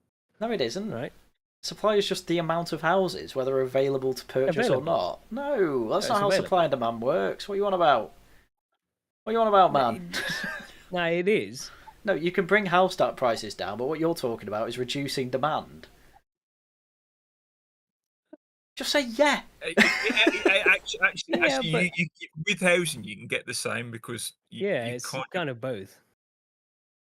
Well, you want to knock down houses as well? Well, no, you do. No. If you Well, right, you might okay. not. We don't need this tangent, man. I've been resisting interjecting. If Resisting so hard. if everyone's gran suddenly died and they had a house, does the supply go up? No. Down? No, it just frees up supply. Yeah. Well, that's the same thing. Well, it actually doesn't free up supply because it's owned Because you take still the by. house. Yeah, it just means that one person now owns 2 houses. So unless they sell the house, the supply doesn't go up. It was quite Yeah, funny. Or but if the the- good is that you sell if you it. put, yeah, if you put Okay, the house on the potentially. market, then the price has gone up. No, sorry, supply. There you go. Supply has been freed up, yeah. Yes. Anyway, they're going to Tosh cap. talks on Thomas Sowell. They're going to freeze rent so that you can't increase it more than inflation. Great, I think. We did this over COVID. How well did that go? Or did the country do it, or is it just Scotland? I don't know. Enigmatic, did you have rent freezes? I think everywhere did it. Yeah, pretty much. There you go. I remember in the UK, in the UK, yeah, outside of Scotland in the UK, no, we were able to freeze a mortgage payment. I think that was that was the extent of what I heard. There you go. That was about it. Council homes has been sold off and it's bad, even though Right to Buy was one of the best things ever. Council's only able to resume sales if they can prove that they have a plan to replace the home sold like for like. So, there you go. More council houses. Homelessness. We'll cut homeless in half by 2020. Boo. They don't like homelessness, blah, blah. I mean, you've had the Vagrancy Act repealed, so, it'd be stuff like that. Not being funny, but, I don't think that... So, the lack of houses is a huge component to homelessness, but let's face it, it's not the main component to homelessness. No. Homeless people aren't homeless because they don't have houses available. They're homeless because they're on drugs. And other things. Yeah, a large amount. Probably not as much here as in the US. In the US, it seems almost entirely that. Whereas here, I think it is a bit wider range of things. It is a wider range of things, but these people seem to think that you just... nuts. Yeah. Yeah, I think that the main issue over here is that they think that, there's just not enough houses. Whereas... I mean, I guess we do also have the problem that the assistance that is available is now just being taken up by foreign scum as well. The Again, going to Granny's analogy. Let's say all the Oh no! boomers. Oh no! Let's say all the boomers go to live in Spain. Can we have one stream with you, Mercian, where you don't have a fancy about murdering all boomers? I don't know. That's not what he's doing. Look, your last stream had Goebbels in it. Let him have his to live on a fun. farm in Spain. Listen, if there's any person who has more of a reason to feel like murdering boomers, it's me and my generation. My generation too, kind of. Quite right. I am an honorary Zoomer. Anyway, it turns out the sugar tax was a off, no, Corbyn you idea. don't. Kind of am. I think he's on the. Yeah. I am the elder Zoomer. No, he's not. Oh my god, yeah. It's 97's the cutoff, so no, you're not. They're all children to me. Anyway, apparently the sugar tax was a Corbyn idea, so that's coming and everyone hates it. A tobacco control plan. Okay. Loneliness is... Hang on. Loneliness is an increasing problem for our society, and as Joe Cox put it, was this before she got killed? This might have been... This got to be after. Why else would they name her? That was during the after. Brexit stuff, so... Yeah, this was after, yeah. Before the referendum, yeah. The thing is that this is actually true. This is an actual problem. And I want to make a parallel to the banter ban.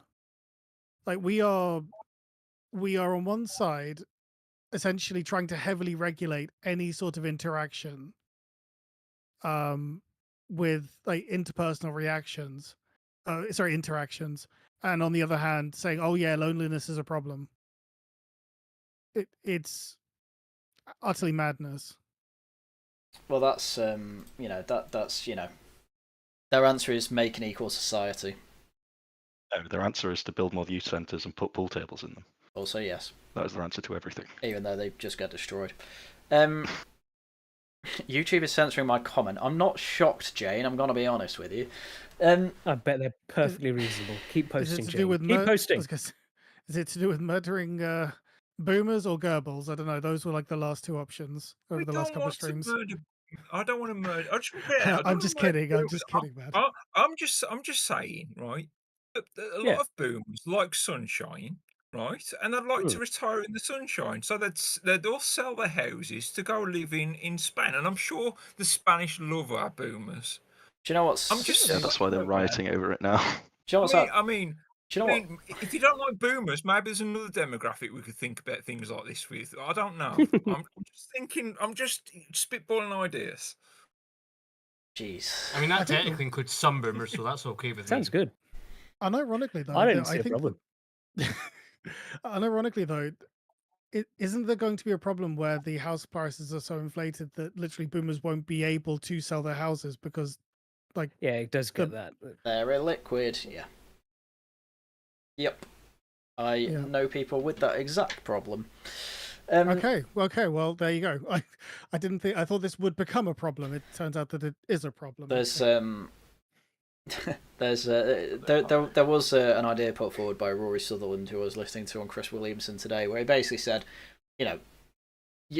it's not untypical to have boomers who bought a house for 20p in the 60s or whatever, and then end up having it worth like 4 million.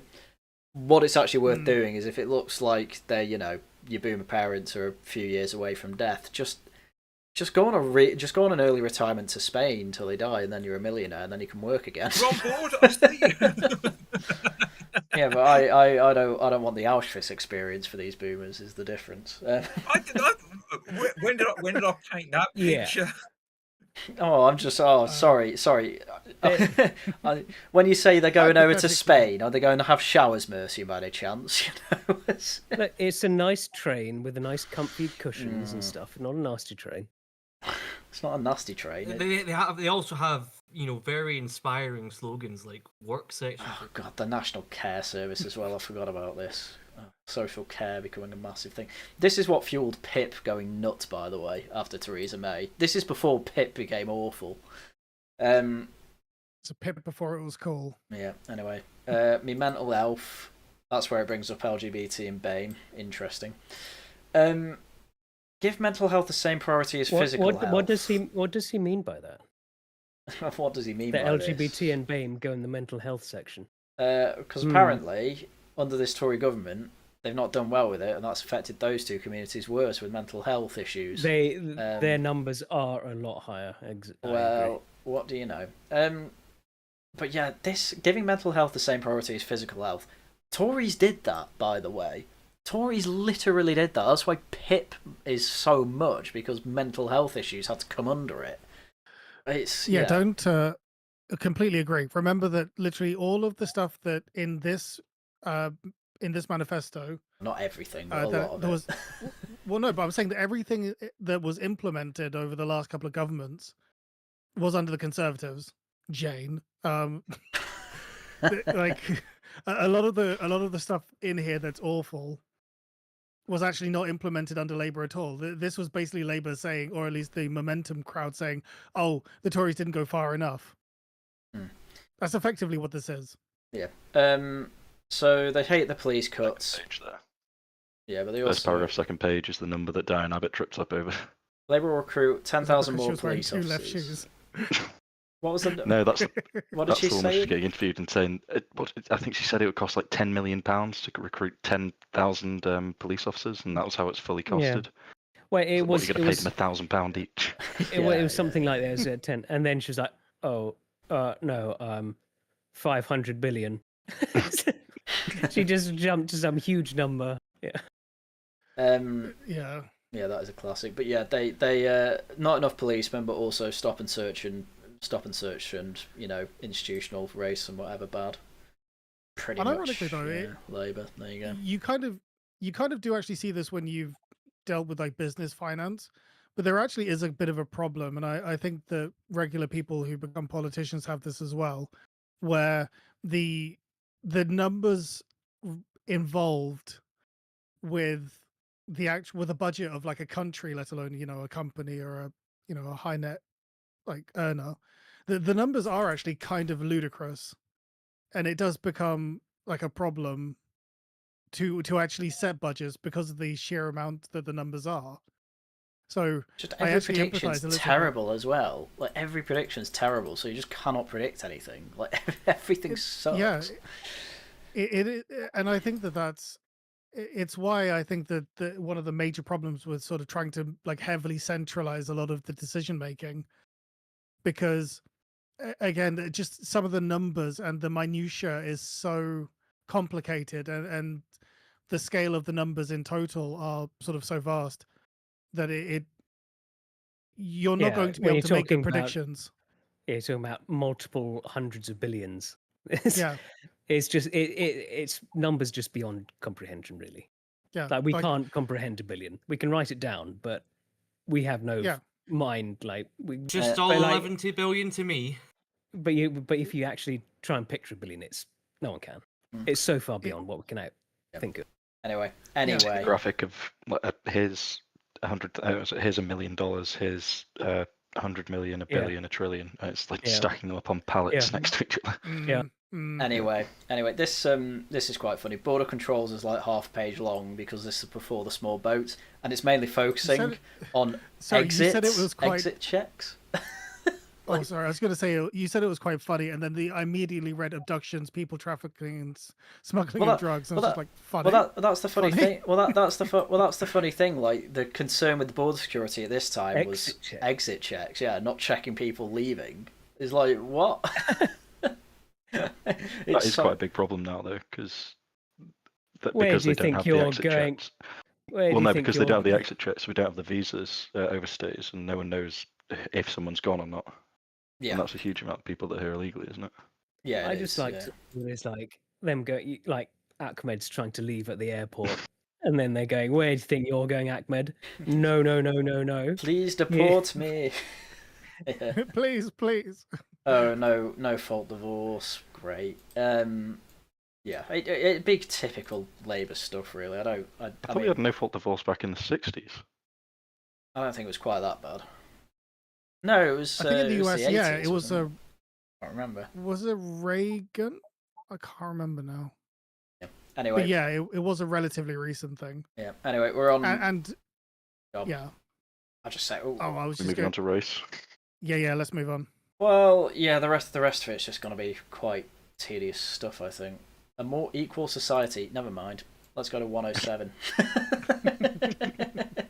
I forgot about that bit. Extending democracy. Good God.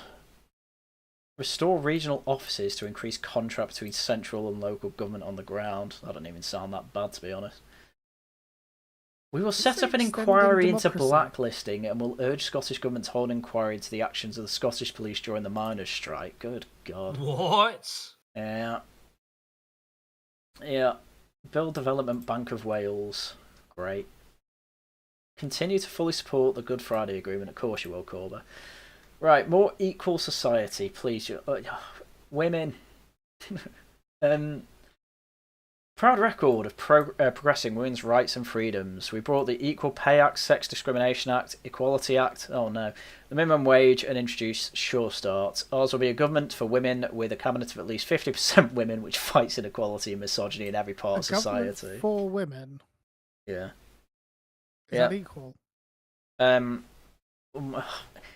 mean, that's everywhere now, isn't it? Yeah. All the parties have surrendered to this. Oh, I know, yeah. This is why we literally live in a Karenocracy, unironically. Sorry, Labour will gender audit all policy and legislation for its impact on women before implementation. What? What does that even mean? I have legislation. You remember earlier when... Go on, sorry, I was going to say, Tharium, you know earlier when I said how why we're suddenly not getting innovation? Mm-hmm. There you go. Sorry, I interrupted you, Aaron. I can't remember. I don't even know what I was going to say there. I was just flabbergasted. Safe and legal abortion up till birth, violence against women and girls continues to be a global epidemic, affecting an estimated 1 in 3 women worldwide. In the UK, on average, 2 women are killed by their current or former partner every week. Under Tories, over a third of all local authority funding to domestic and sexual violence was already cut by 2012. Tends to happen in a market crash. Wait. How many people are being killed per week? 2 women. By their partner. I feel like I feel like I need to run the numbers on that. Just like surely we would have. We should be missing a lot of women. What, 2 women a 2 week? women? 2 women a week's not that much. That's about 100 a year. 100 a year? Yeah, it's only 100 and odd a year. Yeah. That's great numbers. It's actually not that bad, yeah. That's really good. That's not gonna lie. That's really good. It's That's almost. really It is almost definitely worse now.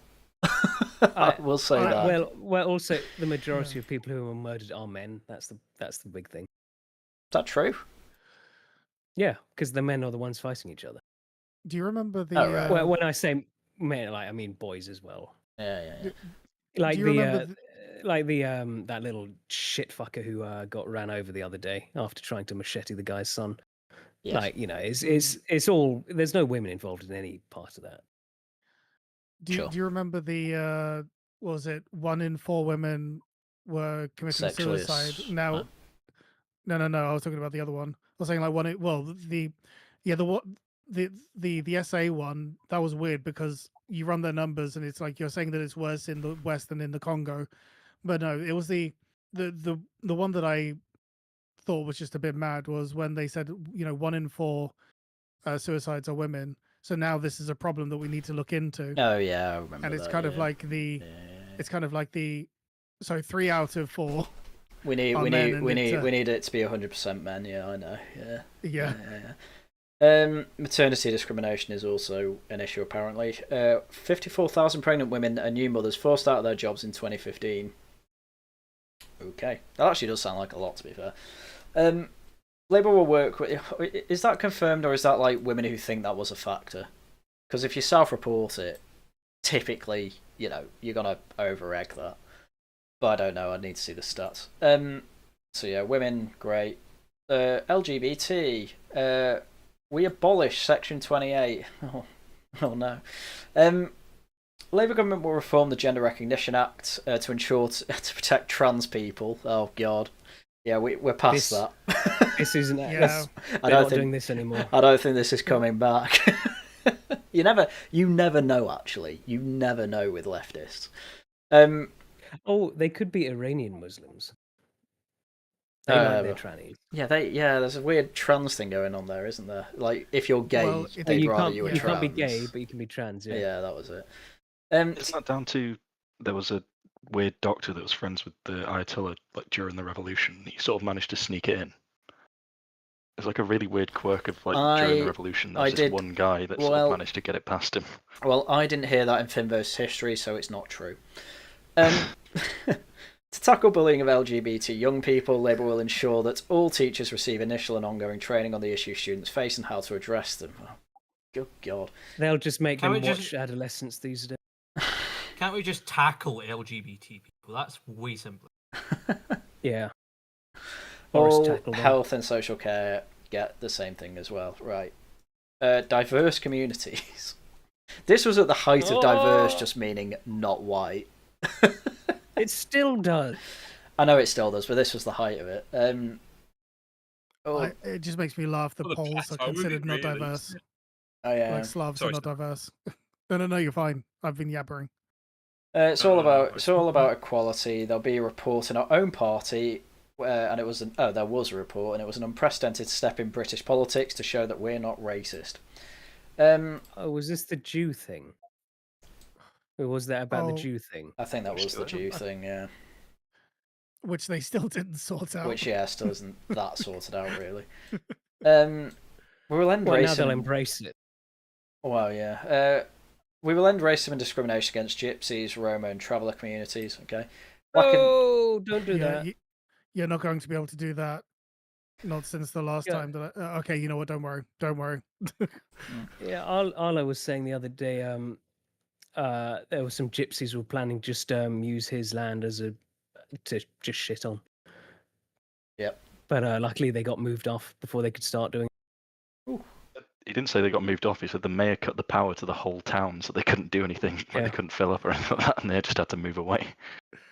It's like I'm playing Mass Effect or something. That's So Black and Asian workers still suffer, and by introducing equal pay audit requirements on large employers, Labour will close this pay gap, and obviously they did that with women as well.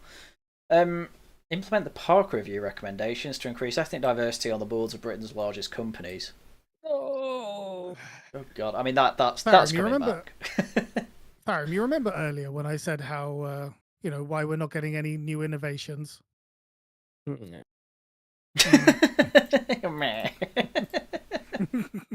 I still think the aliens are pissed off. I think the two things can be true at once. Yeah, it's the aliens saw this crap and thought you are not worthy. Just like, yeah. Anyway, we were going to give you the gravity jumps from Halo, but but actually, God. you know what?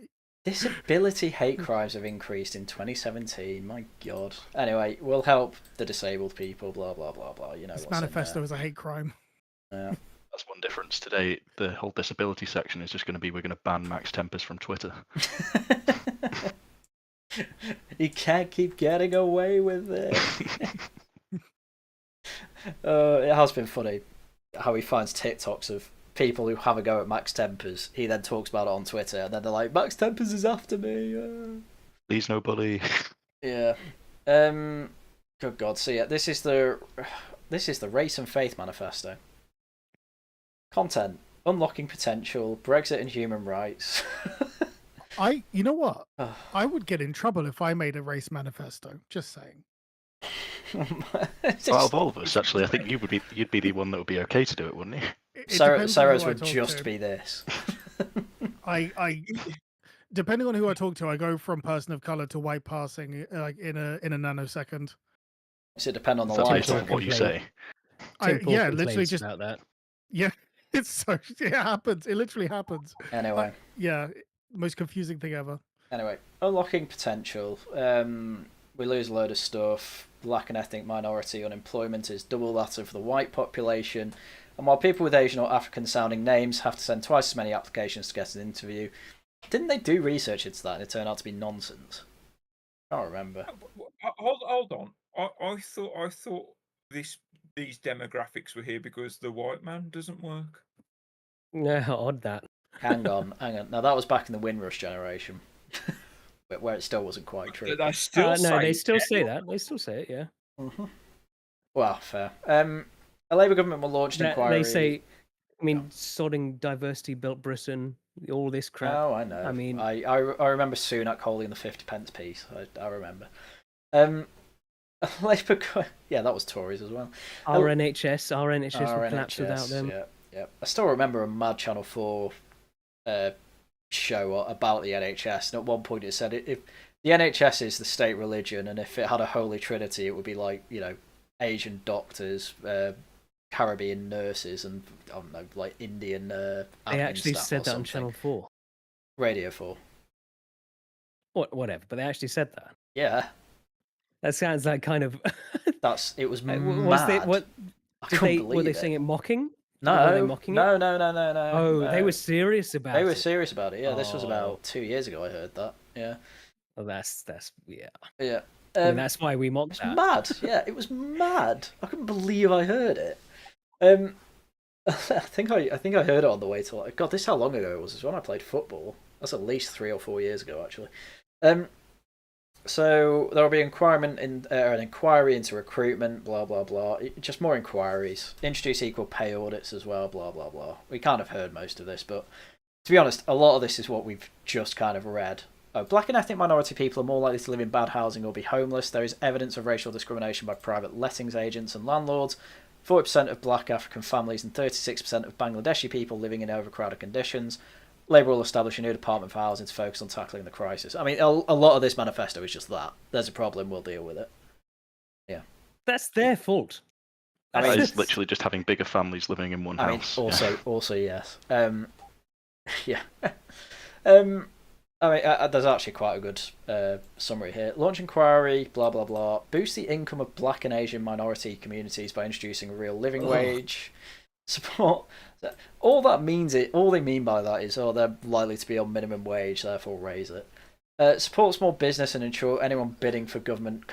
The thing is, as well, because most of them are on low wage, all that's going to do is increase their unemployment as well. That's like the problem with that. If that's your aim, to get them on better wages, it's not going to work if you just raise minimum wage.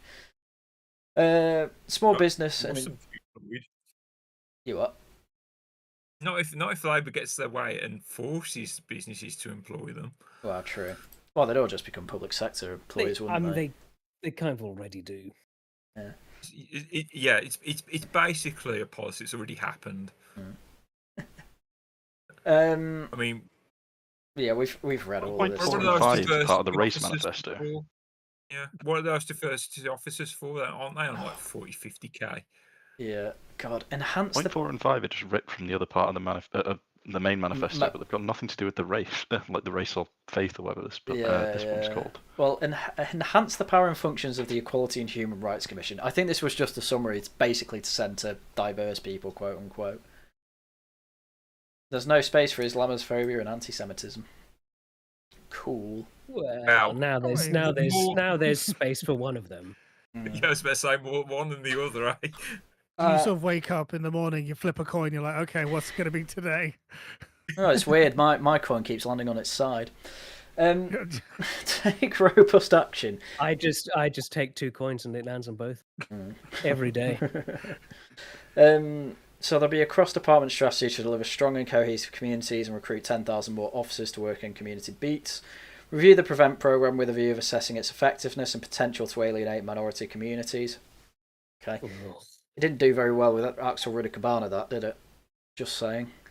Develop new effective measures which are community-based and intelligence-led to reverse the dangerous growing problem of extreme violent radicalisation.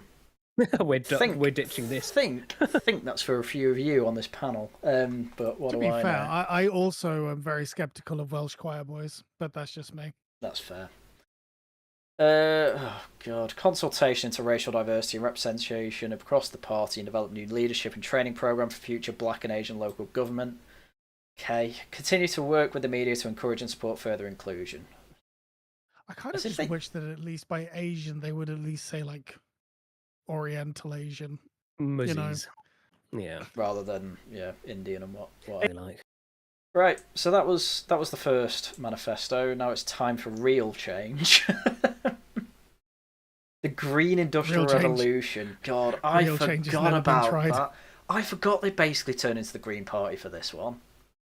Oh, this is the one that AA ran and lost his absolute mind over. I'm pretty sure one of the pledges was like 25% of all jobs have to be like specifically a green job. Whatever the hell that means. Like all companies need it. All right, lads, I'm bracing myself. Speaking of the Green Party basically, once Jezza gets his party going, the Greens are basically a non-entity anymore, aren't they? It's so weird. I don't know why. I don't get why he didn't just join the Green Party because they all want him. It's so weird. Do they? Yeah. Zach Polanski does, certainly, and he seems to be the most popular person there. Nobody knows who Carla Denyer is, apart from me. I mean, Greens are primarily just like momentum commies, right? It'd not be their party structure would just make it that he couldn't really lead it. I thought the party structure was really weird and basically meant that trying to be in charge of it is just impossible. Yeah, probably. Well, then here's a prediction. Then the new Jezza party takes over the Green Party. Yeah, probably. It probably could just make it defunct. Yeah. Yeah, a lot of them are probably joining. Yeah.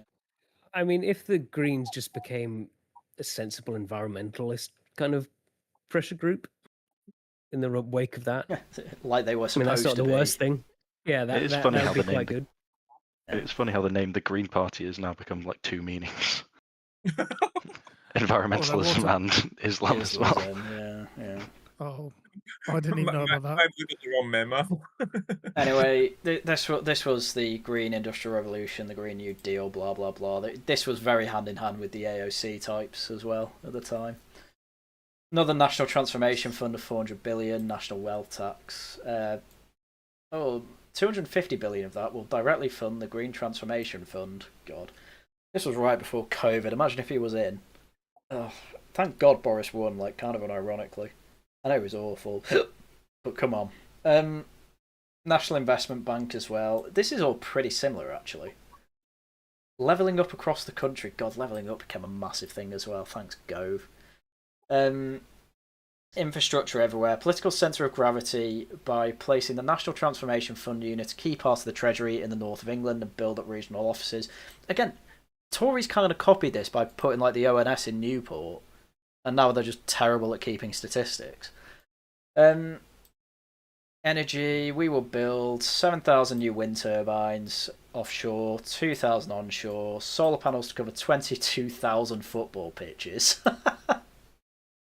Thanks, China. And I bet if it was up to them, they would put them on actual football pitches. Oh, they actually wanted nuclear power. This was before nuclear became a dirty word to a lot of leftists. No, it was back then. This was surprising with that. That is very surprising. N-word. Sorry, Carol. Oh no. I think nuclear power's been a dirty word at least since Chernobyl. Yeah, probably definitely. as far back as the 50s as well. I've always said all you need to do is just don't let commies go near nuclear power and you're fine. Or build them in an earthquake zone. Sorry, Japan. I mean, I lived next to a nuclear reactor for 23 years. I don't have 2 peni. Tidal energy. Take your money back. Anyway, there's tidal energy and hydrogen production as well. Fine, not got much. Oh, this was in the era of when, do you not remember? I think you covered it loads at the time. Hydrogen's going to be the new thing in the future, and then everyone just turned around. No, it's insane. Yeah, it's going to blow everyone up. Yeah, it died. It kind of died a death now. I'm not actually still too sure why, because I don't think it's that bad an idea. It's stupidly dangerous. It is really stupid. No, you're just wusses. It's insanely hard to handle, and it's really dangerous. Yeah. If you want my actual, my most cynical take, it's not even the danger. I don't think I think that on a practical level, the danger is a part, but I think on a cynical level, it was literally just that there wasn't money in it.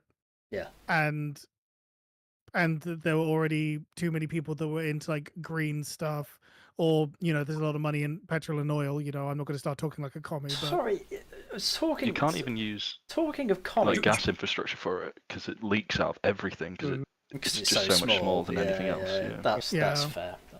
Sorry, but there's plenty of it, so you can replace it. Sorry. Talking of communism, though, we will upgrade almost all of the UK's 27 million homes to the highest energy efficiency standard. What? How? What are you going to do that? Well, this was the Insulate Britain guy, wasn't it? I'm assuming that you're not going to ask me first. We'll introduce. Well, they just turn up and start ripping out your windows. We will wouldn't be surprised. Zero carbon homes for all new homes. Tories basically did that as well. Good God. We will expand power storage and invest in grid enhancements and interconnectors. I've not got much of an issue with that. You know what we should do jobs, here? blah. We should read this manifesto and see how many of these actually made it as Tory policy. We're pretty much doing that now, aren't we? That would be a brilliant drinking game. Oh no! You know what? Yeah, we'll do it as a Laughing I'm at the meant to be Guardian slowing special. Oh, there we go. So, new UK energy agency. Right, that's just GB Energy. 40 new regional energy agencies. Okay, at least they're going to decentralise it, I suppose. Fuel poverty. I don't remember this word. I get what it means. Like, I struggle to pay for my heating.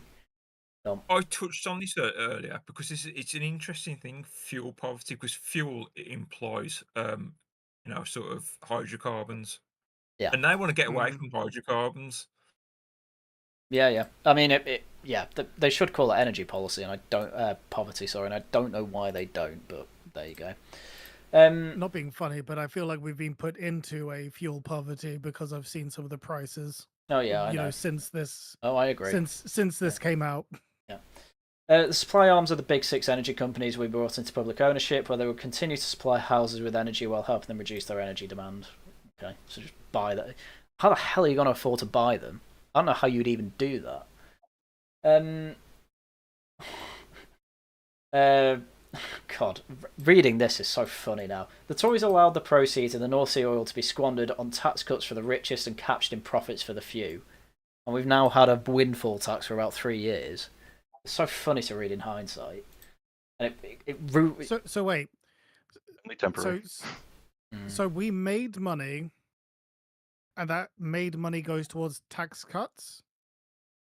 Well, no, well that doesn't track. You know, these communists think that a tax cut is effectively giving people money. That's how they view it. So that's why it's been squandered, because rich people got it. Yeah, and then obviously, I'm still angry at the windfall tax because it taxed some medium-sized energy companies. It literally taxed them out of a profit because of the stupid way the tax system works. They end up paying 113% on profits, meaning that they were literally taxed into only growing by like 87% or whatever. Stupid. But did you Yeah, sorry, Mercian. So, can I ask you? Can you do a Control F for inheritance tax? Oh no. Nothing. And just really quick. Oh. I'm just thinking about the farmers and everything. I just wonder if they mentioned it. Unless they shorten it, but I don't know why they would. Yeah, nothing. But yeah, I was going to say regarding the energy taxes, you haven't considered, Harren, that prices are set externally and on the external market. of course, they're on the global market. Yeah, raising taxes on them will do nothing to the price. I heard it from Mr. Eats Bacon Sandwiches for a living himself. Still seething from that one. Hold on, this is a bit of a red pill. Over the past 3 decades, Britain has reduced its emissions at the expense of domestic industry by offshoring production. True, this is an accounting trick, not a solution. It does not protect the climate, it's unfair to other countries, and damages jobs and communities at home. I agree, bring back fossil fuels. They just had like a post-nut clarity. They were just like, oh, wait, importing energy from abroad is actually not very good for the climate and is also very expensive. They will tell the Climate Change Committee that they should start including imports in their carbon dioxide, in their carbon emissions data. Incredible. Have they not been? No, of course they haven't. That's why we can offshore all our manufacturing to China. Not all of it, but a lot of it. Lord. Yeah, so just madness. We'll ensure the automotive sector isn't left behind by electric revolution by investing in 3 new gigafactories and 4 metal reprocessing plants. By supporting UK-made electrical steel, we'll ensure robust support for the end of the UK, for an end-to-end UK supply chain. No, you said it right the first time. I thought that. UK. It's like the green policy in this sentence. It's why did they use fuel poverty? It's almost like they know this stuff doesn't work. Well, the whole thing here is just recycle everything, and it's like, well, you can't do that. That's why you need virgin steel, because it's typically stronger and therefore better for tanks. At the end, they've also got the bullshit recycling plastics by just sending it to the end of that paragraph you're on, by just sending it to Africa, and they just put it in landfills anyway. Paragraph above. Some wild recycling. Take on the global plastic crisis by investing in new plastic remanufacturing industry, creating thousands of jobs and in the export of plastic waste. Yeah, there you go. Skills, they'll upskill everyone, blah, blah, blah. Further help small businesses by increasing the amount they can be transferred to non-levy paying employers to 50% and introduce an online matching service to help levy paying businesses find smaller businesses to transfer their funds to. They're going to make a dating app for small businesses. Interesting. Oh, God. I don't mind that, actually. Yeah, I don't. It just sounds funny. Salaries and bursaries will be available to women, BAME, care leavers, ex-armed forces personnel, and people with disabilities to encourage them to take up climate apprenticeships. Oh, this was it. What was the apprenticeships thing? It's still wild to me that they rope in women and coloured people to disabled people. So yeah, I see no difference. Yeah, this was the bit I remember AA absolutely losing his mind over. We launched a climate apprenticeship program to enable employees to develop skills needed for the world of clean technology. Under this program, employees will be expected to allocate 25% of the funds in their apprenticeship levy accounts to training climate apprenticeships. These funds will be spent directly or allocated to a ring-fenced climate apprenticeship fund, which will be topped up with any surplus raised through inclusive ownership funds and made accessible to non-levy paying businesses. What the hell is a climate apprentice? like, you thought Greta Thunberg was bad. They wanted 25 of all apprenticeships to be Greta Thunbergs in the making. What the hell? These people. This can only have been written by people who have not only never run a business, but have probably also never worked in a business. Yeah, that's the only way that you can get to this. Yeah, I mean, we can just skip it. We know all this is just make everything electric. In fact, they probably had hydrogen here as well. Rail electrification, that's fine. Including in Wales. Yeah, great. Increased funding available for cycling and walking. Walking, yes. Cycling, no. What do you mean increased funding for it? You can just walk. The government doesn't need to pay me to walk. No, you need to go to your union representative, Tharium, but you need to ask. I walk everywhere. I should have got Labour voted in. Yeah. Isn't that discriminate against the disabled there? Oh, it's true. It's true. If they can't cycle or walk, yeah. That's why they didn't win. Will improve transport to get people out of their cars. They'll have better health. Blah blah blah. Oh god. Oh, this is funny in hindsight. The Tories have committed to ending the sale of combustion engine vehicles by 2040. Labour will aim for 2030. Guess who changed the target to 2030? Boris Johnson. This is actually incredible. Like, we always say Labour and Tories are basically the same. It's actually incredible how true that statement is just by reading this. This has gone from what's going to be in Corbyn's manifesto. Turns out what did he get? What the Tories delivered. That last paragraph made me feel like I'd been slapped. Yeah. Oh, I know. Actually, why do the leftists always whinge when the Tories get into power? They give it because give them everything. Because of the rhetoric, and they don't pay attention to what actually happens. Oh, Suella Braverman had a go about people crossing the channel. That means she's racist. She let in the most people ever. What do you mean? It's very funny whenever I bring that stuff. Priti Patel did that. Sorry, not Braverman. We will position the UK at the forefront of the development and manufacture of ultra-low emission vehicles and will support their sale.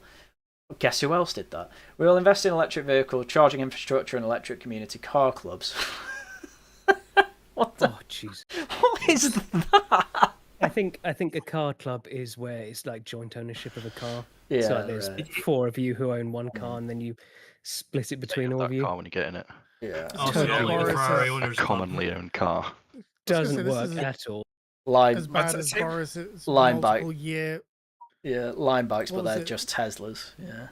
That's awful. Yeah. I was going to say it was like when Boris tried to push the idea of multi-generational mortgages. They have it in Japan. Japan, welcome back. Yeah. Welcome back, feudalism. Yeah. Yeah, it's all a lot of multiracial, generational stuff in Japan is done like that, which it just seems evil. Like there's a lot of multi-generational stuff, not much multiracial stuff, like you just said. I got myself there. But yeah, it just seems kind of evil. Like you just sign your kids up to pay all your debt in the future. It is serfdom, yeah. Only a boomer could have come up with that. No, exactly. No airport expansion there. Great. Because it went past their test, no doubt. Environment, don't really care to be honest about this much. We'll just skip it. Animal welfare. I don't think there's. I hope it dies. I don't hate badgers as much as I hate foxes. I don't think there's anything in halal in there, by the way, Tharium. So sorry about that. Yeah, of course. Well, it's definitely not going to be now, is it? I think I'm sodding anyone. No one gives me this. I think Labour will actually expand halal slaughter. Yeah, that's not the way it's Labour. going. I meant Corbyn. Yeah, that's the way it's going. I think everyone's going to be the case. Yeah, all meat is now halal. Problem solved. Rebuild. I was actually eating some pork today, and I was just thinking, like, one thing is like safe. Is there like halal pork? No, it's the shape of the feet means that it's not halal kosher, isn't it? Well, I was just thinking that shape of the feet. You know, that's they cleft hoof. Yeah. Well, they eat goat, though. Different foot. And they fuck goats. Goats have cleft toes, though. Do they? Isn't it something about Yeah. chewing cud Sorry. as well, like the way that they Yeah. digest or eat food? Yeah. I'm not that read up on my Islamic food laws, to be honest. Well, I think it's actually the same in Judaic tradition as well. In the Old Testament, they have some. I think that they had some stuff Yep. about. Or in the I same read vein, it. yeah. Yep. I Don't read it years ago. don't eat pork, not even with a fork. Can't touch this. That's the rapping rabbis.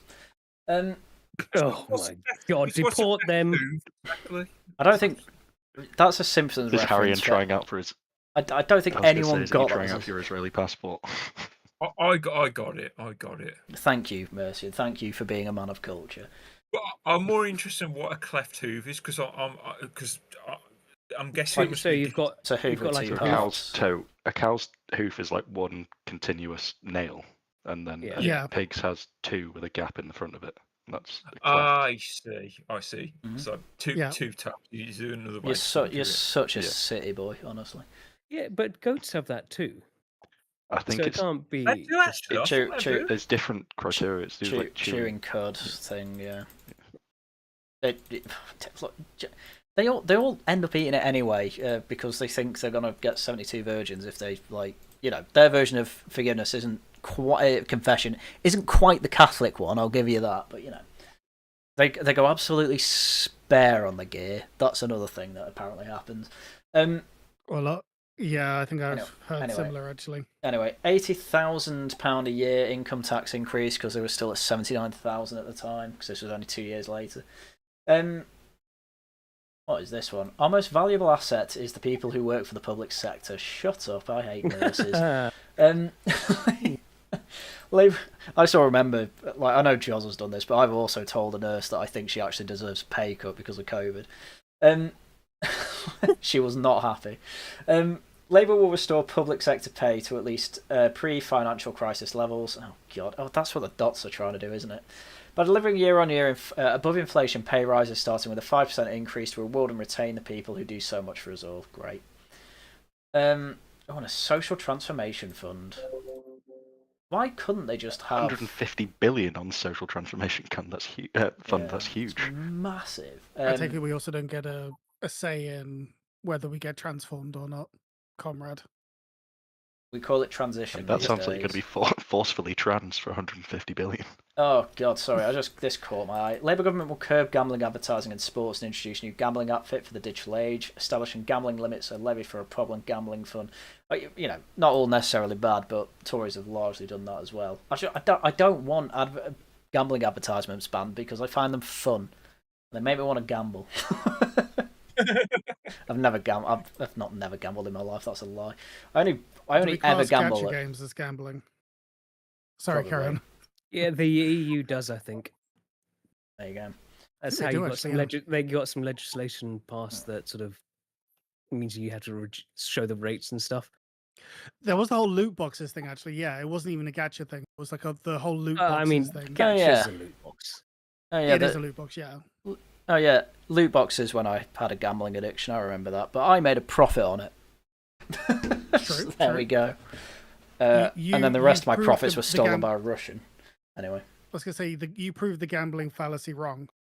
yes, exactly. It wasn't a fallacy. Yeah, some of us actually do win. You I just- always win. Some people just quit too early. It's true. It's that meme of the guy of the two miners, isn't it? Right. NHS improved. Blah blah blah blah blah. Inequalities. Life expectancy is stalling, and infant mortality rates are increasing, especially among the most deprived communities. Okay, well at least that didn't go BAME or anything. There are target reduction in health inequalities, blah blah blah. 1 billion in public health and recruit 4,500 more health visitors and school nurses. We will increase mandated health visits, ensure mothers can have access to breastfeeding support, and introduce mental health assessments in a maternal health check 6 weeks after birth. That's actually probably not a bad idea, given How do they feel about healthy at every size?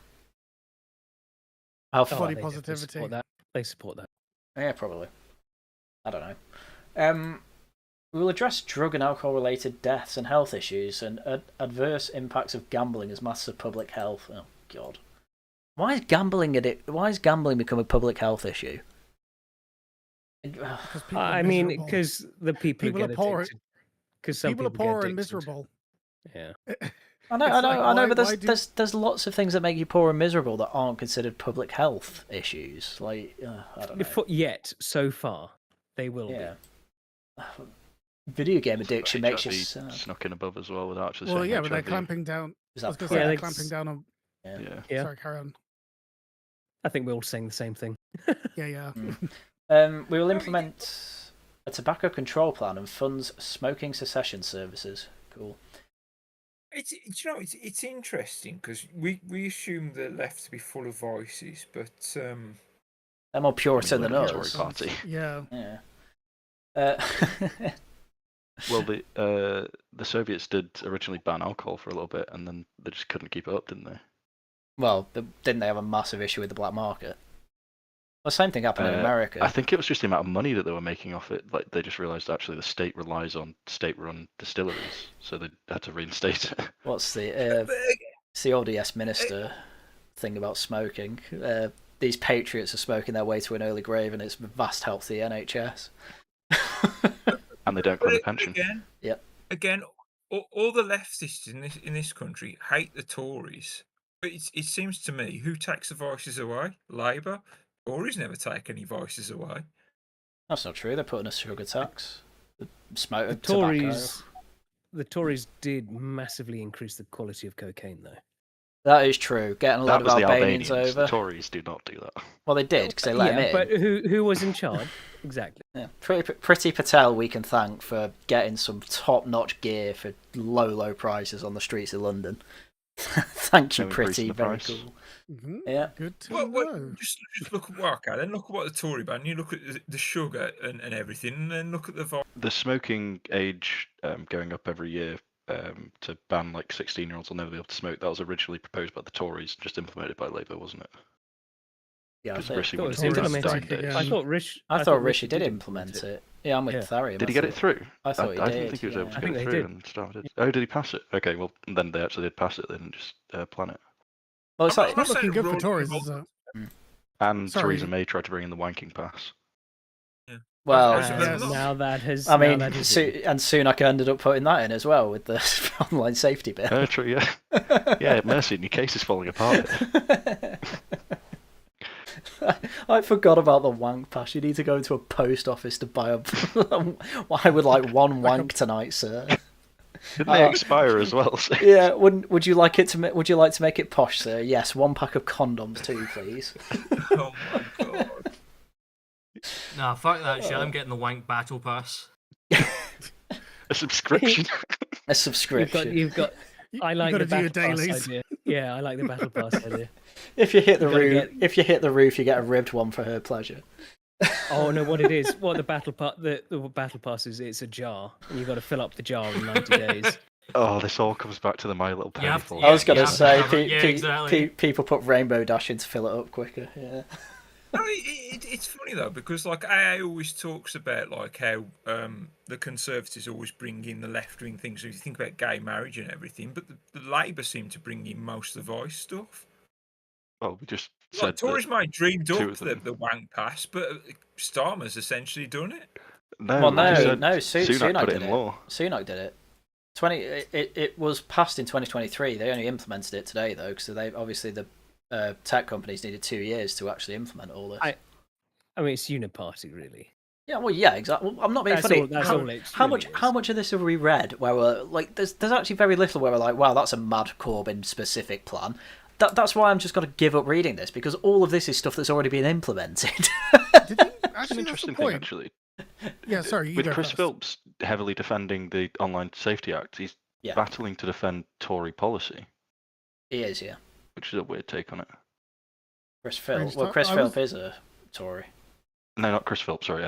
The guy that's called Farage and Nonce today. Paedophile? Peter Kyle, that's it, yeah. Yeah. Yeah, Him. that is actually such a So bad him word, but- defending Tory policies this vehemently is kind of weird. Well, it's not a uniparty, etc., Well- etc., etc. They're supposed to dislike each other. It's all a Yeah. game. It's a all frog. game. Yeah. Well, the mask is off now. But actually, just really quickly on Corbynisms, have they mentioned Palestine? That wasn't a thing. A big It wasn't thing at that this point, relevant. I don't Oh, think. Labour I is mean, committed to every so often it would kick off, but at that time it was just they'd both just send a few missiles at each They other. want a two-state solution, a secure Israel alongside a secure and viable state of Palestine. You couldn't say that today, could you? A Labour government will immediately recognise the state of Palestine. Well, it wasn't immediate, but they are doing that now. Yeah, Labour today are saying that. Well, yeah. Keir Starmer came out saying he wants a two-state solution. Prioritise conflict prevention and build peace. Do you not think that's what everyone does? Well, most countries in the West, I should say. Maybe not. Could be said to be doing that. I want a manifesto that says we will have more war. It will be great. We will pillage and plunder. That would be a great manifesto. We're going to build a Spartan culture. Boris Johnson refused to publish a report into the foreign interference by Russia in UK democracy. Didn't they end up doing that and find out that they spent like 50 pence on an advert? Something like that. I don't know. Trained army personnel went down as well. The Tories decimated defence. Yeah, I agree. I am fine with it being 5%. The problem is, Chagos Islands are going to be part of that. Is Corbyn's plan to have the nuclear subs disarm but still go around and just sort of pretend in the sea in this? I forgot about nuclear disarmament. Keep Trident, but don't have them armed. Yeah. I mean, this is another thing we're kind of guessing because badly maintained they are. We are basically becoming almost disarmed. Well, since we're declaring war on everyone all the time. So sorry. What are we going to use? Rocks? Let's just read this. Labour supports the renewal of Trident. Labour will also actively lead multilateral efforts under our obligations to the Non-Proliferation Treaty to create a nuclear-free world. So we want Trident, but we also want to be nuclear-free. I think, you were right. When they were asked about it, it's like, so if you want a nuclear-free world, what are you going to do about the Trident submarines that, bring in this much GDP, whatever? It's like, oh yeah, we'll just keep them going and they'll be flying around the sea, I suppose. I think it was that he was asked about jobs, and it was like this X amount of people work on it, so they'll become unemployed. It was, we'll keep it going then, but there just won't be nukes in them. Yeah, because he was asked if if push came to shove, would you be willing to press the nuclear button? He refused to answer. I remember that. Yeah, which means no. We will pay. Yeah. They will pay a lump sum of 50 grand to each surviving British nuclear test veteran to support them and their families with the health conditions they've suffered. I didn't even know that was a problem. In America, I thought we tested them in islands off the south of Australia, didn't we? Yeah, we did. I've not heard about us. This is more of an American thing because a bunch of them did have problems from the their nuclear Trinity. test. Sorry, yeah. Yeah, but they had a great time watching them in Las Vegas, didn't they? Yeah. Well, didn't they have a problem with depleted uranium rounds in the first round? Yeah, and that's a newer thing. Yeah. I think Hunter Biden. Joe Biden's son. No, that was burn pits. That wasn't anything to do with nukes. That was the burn pits, and it's supposed to be like. I thought he was. Toxic. Yeah, the toxic burn pits. Oh God, Windrush scandal mentioned. Supposed to be Gulf War syndrome, wasn't it? I guess it's not that bad. We will end indefinite detention and review the alternatives to the inhumane conditions of detention centres and close Yarlswood and Brookhouse, from which immediate savings would contribute toward a fund of 20 million to support survivors of modern slavery, people trafficking, domestic violence. Okay. Does that indefinite detention, is this for migrants? He's not talking about whole life orders there. Okay. Yeah, no, this migration. Sorry, but if we remain in the EU, this was 2019, by the way. Freedom of movement will continue. At least he's honest about it, that we never really left. Yeah.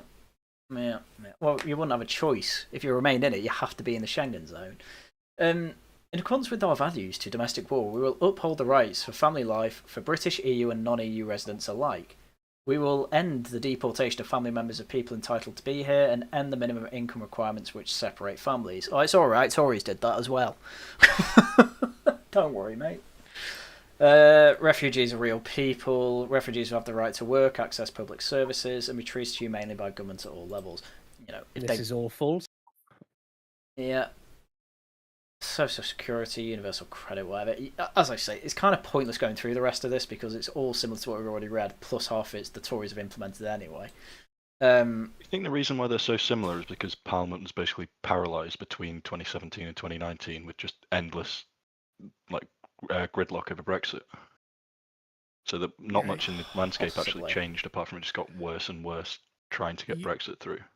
Yeah, because you basically had like Blair, and then you kind of had Labour trying to sort of break away from Blair. Or no, you had the backlash of Blair, which was essentially the early Tory governments that we had, and then Momentum essentially tried to split off from that, and then you had Brexit, then you had COVID. So we never really had much sort of political. Do you know what I mean? Like, we didn't really have much. Cameron, there's been no breathing room in politics. Yeah, breathing room was the word I was looking for. It's funny you touch on that because like I remember it must have been the 2017 one because I did vote for Corbyn in his first time as leader because there was a sense. Oh, that's good because you got most of that manifesto implemented, so you must be happy. Well, no. What I mean is there was a sense in working class communities that Labour were going to go back to an old school Labour, which was about them. They're obviously wrong. Yeah. We were. Sorry. Yeah. Oh, I know. Well, everyone was. Sorry, I have to read this. Provide a top-up of new and additional spending on international climate finance to bring the total to $4 billion a year. The implication of that is that the Tories already do this, by the way, and support international calls for compensation of nations already suffering loss and damage to the climate crisis. Is that what the Chagos deal's about? Is that why we're giving them $30 billion over 100 At the time, years? wasn't it? We gave loads of money to Pakistan over climate reparations. Yeah. Yeah, I think so. Yeah. Because and it is because the Industrial Revolution started in Britain, so we had to blame for all of it. That was their argument. The real question is, I think we should hunt down where the first person discovered fire. When are Pakistan going to get this airport from us? That's the real question. Oh, that is true. That's going to be in the Corbyn manifesto. We need an airport built in wherever it was in Pakistan. Not Kashmir. That's India. Yeah. Who remembers? I can't remember, but I do remember. I do remember the. Oh yeah. What happened to that? Did that just fizzle out? What happened? They were just asking. They didn't. Oh, they were just. I don't know, but if we review the manifesto that Jez's new party puts out, please do a Control F for that. Control F airport.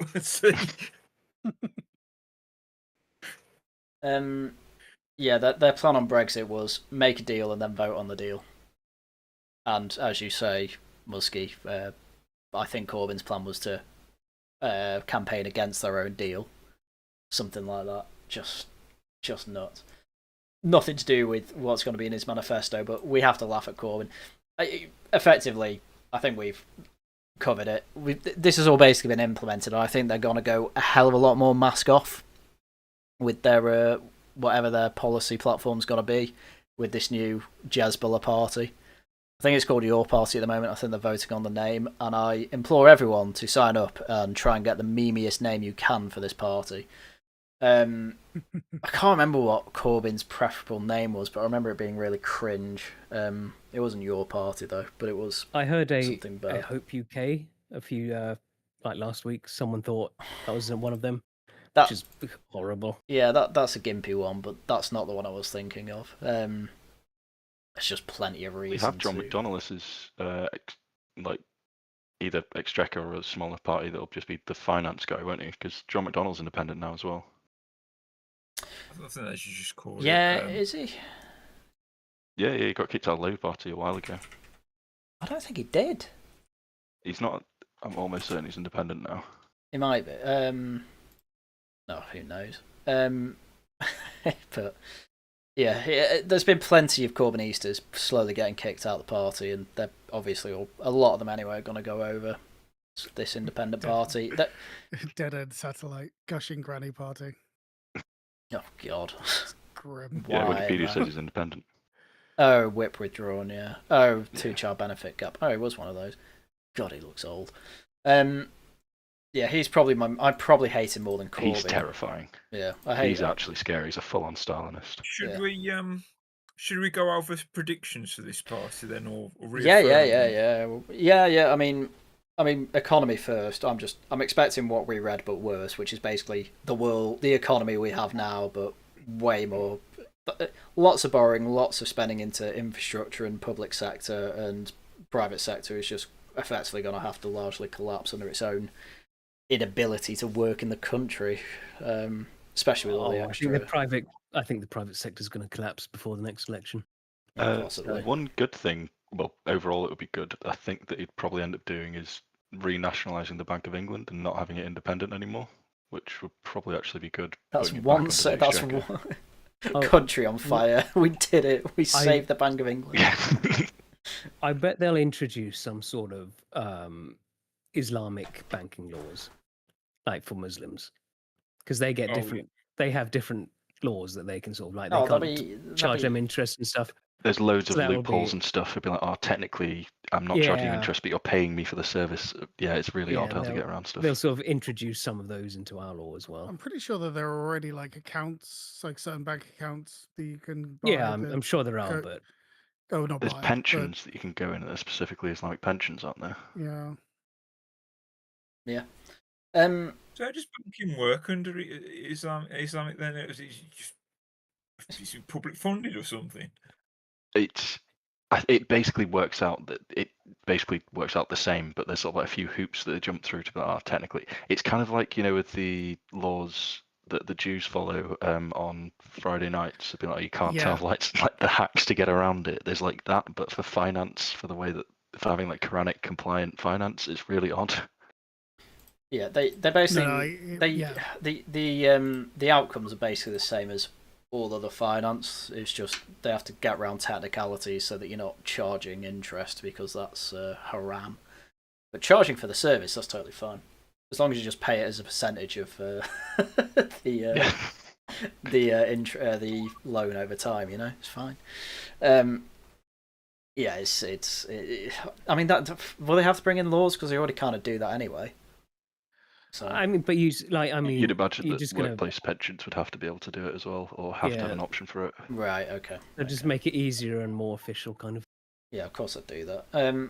They'll obviously have audits every year for like, is everyone being paid the same in your company regardless of race, etc. And then you have, you run into the problem that Asda's having with women workers, Next is having with women workers, but it's done on race this time around. Yeah, man, you think it's a hellhole now.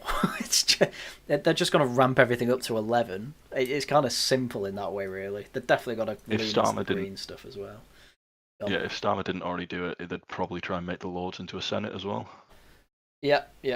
Oh, I wonder if they're going to do those citizens' assemblies as well. That was a big green Well, Rayner thing. talked about those in the election, didn't she? And then nothing's happened, yeah. That's fallen through, yeah. Well, is that the point of personal privilege, or am I thinking of something else? Pretty much is, yeah. The idea is that you have local referendums on decisions that the council makes, but they're called citizens' assemblies.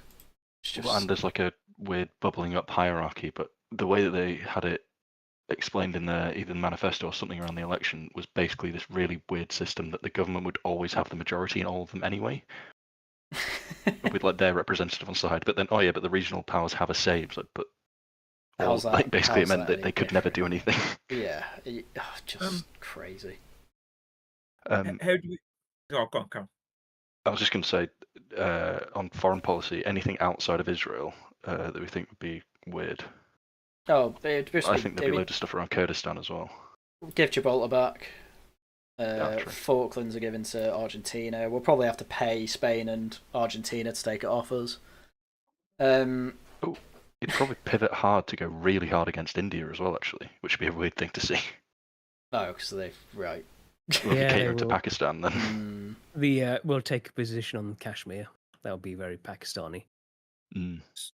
So what I was going to say is, so we think that the Green Party are not long for this world. How do we think that's going to work? Do you think it'll be this party takeover of the Greens, or Greens folded in, or the Greens just collapse? The Greens' place is effectively being very, very woke Lib Dems. They're a party of middle like middle class weirdos. is how I'd put it. I mean, if Annual I was councils, advising apparently. them, Yeah. they should like rebrand into Tolkien kind of environmentalism. Oh, they're never doing that. It's too right wing. They No, they did won't. actually They try. won't, but- No, they did Yeah. actually try it at one point. I remember one of the. I think it was the Green Party, or was it like? It was either that or one of their NGOs, where they actually used like Tolkien. Like it was like a full-on ad where they were like, "Oh, you know, the good people fighting against Mordor," and it was basically fighting against pollution. Yeah. I mean, the Green it Party was- came up with Trumpton before AA. I Is- could is- go for a based environmental party. That Like is also based environmentalism. I could go for that. that is also assuming that this party's stable enough to stay around to actually topple When, the Greens. when I think of a based True. environmental party, I think about the Christchurch shooter. um, God Yeah. damn it. But okay, what about a party? Like, what about an MP like? Well, it's not an MP anymore. But what about a person like George Galloway? Do you reckon there'd be talks? Oh, I mm, forgot he made a party. I think he's too base for Corbyn. To be honest, bear I in don't mind. think he likes him, does he? No, I don't think Galloway likes Corbyn. Yeah, Corbyn's working with Zara Sultana. You got to bear in mind as well. Like, it'll be really good for the worst people from university you know, and everyone else will hate it. I don't think Corbyn's kind of got the magic he had in 2017 to 19 for the kids anymore.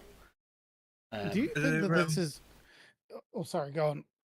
I was just saying while we're on the subject, are there any political figures that you think might join up off the top of your head? And John Labour, McDonnell would be the big um, one. yeah. Well, he's an MP though. Yeah, do you mean like celebrity No. endorsements and things like that? No. Well, celebrity endorsements. Any MPs that are a member of Labour or Lib Dem or Oh, Tories. Richard Bergen. Richard Bergen might, yeah.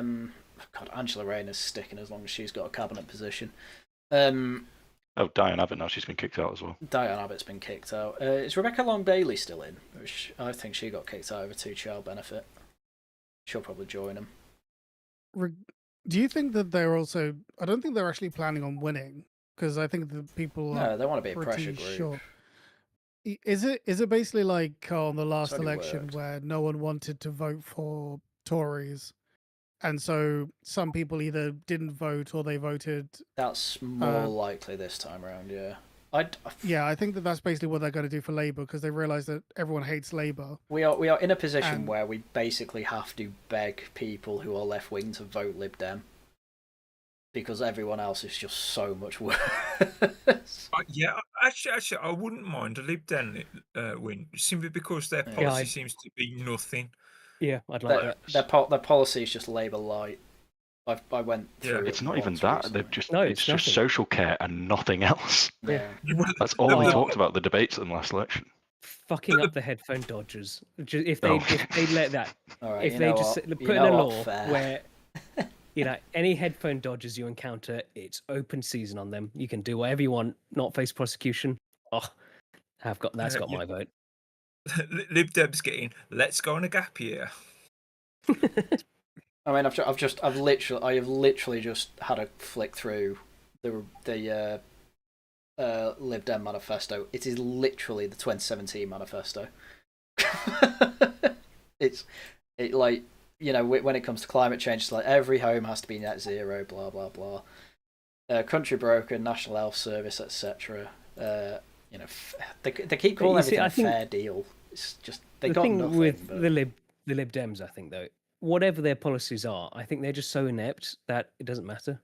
It will just be like just nothing will happen.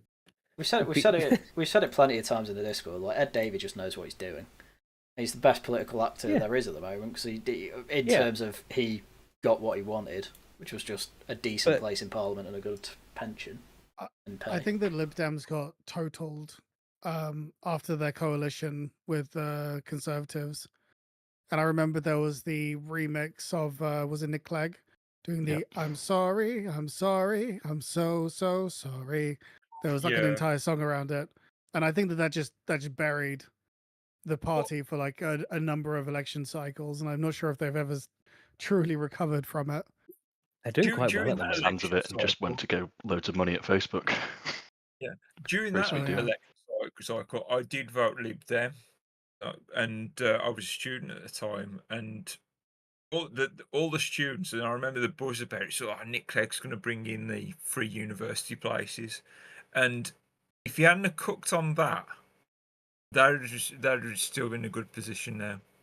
Yeah, because that's what he was apologizing for on the Good Morning Britain, I think it was, or the morning show, or whatever it was back then. Yeah, he And should then, have and held. then he got ridiculed so much for it. So Karen, He should have held firm on that, or at least had a public kind of mock battle at least. yeah, at least have a show of force or something. Yeah.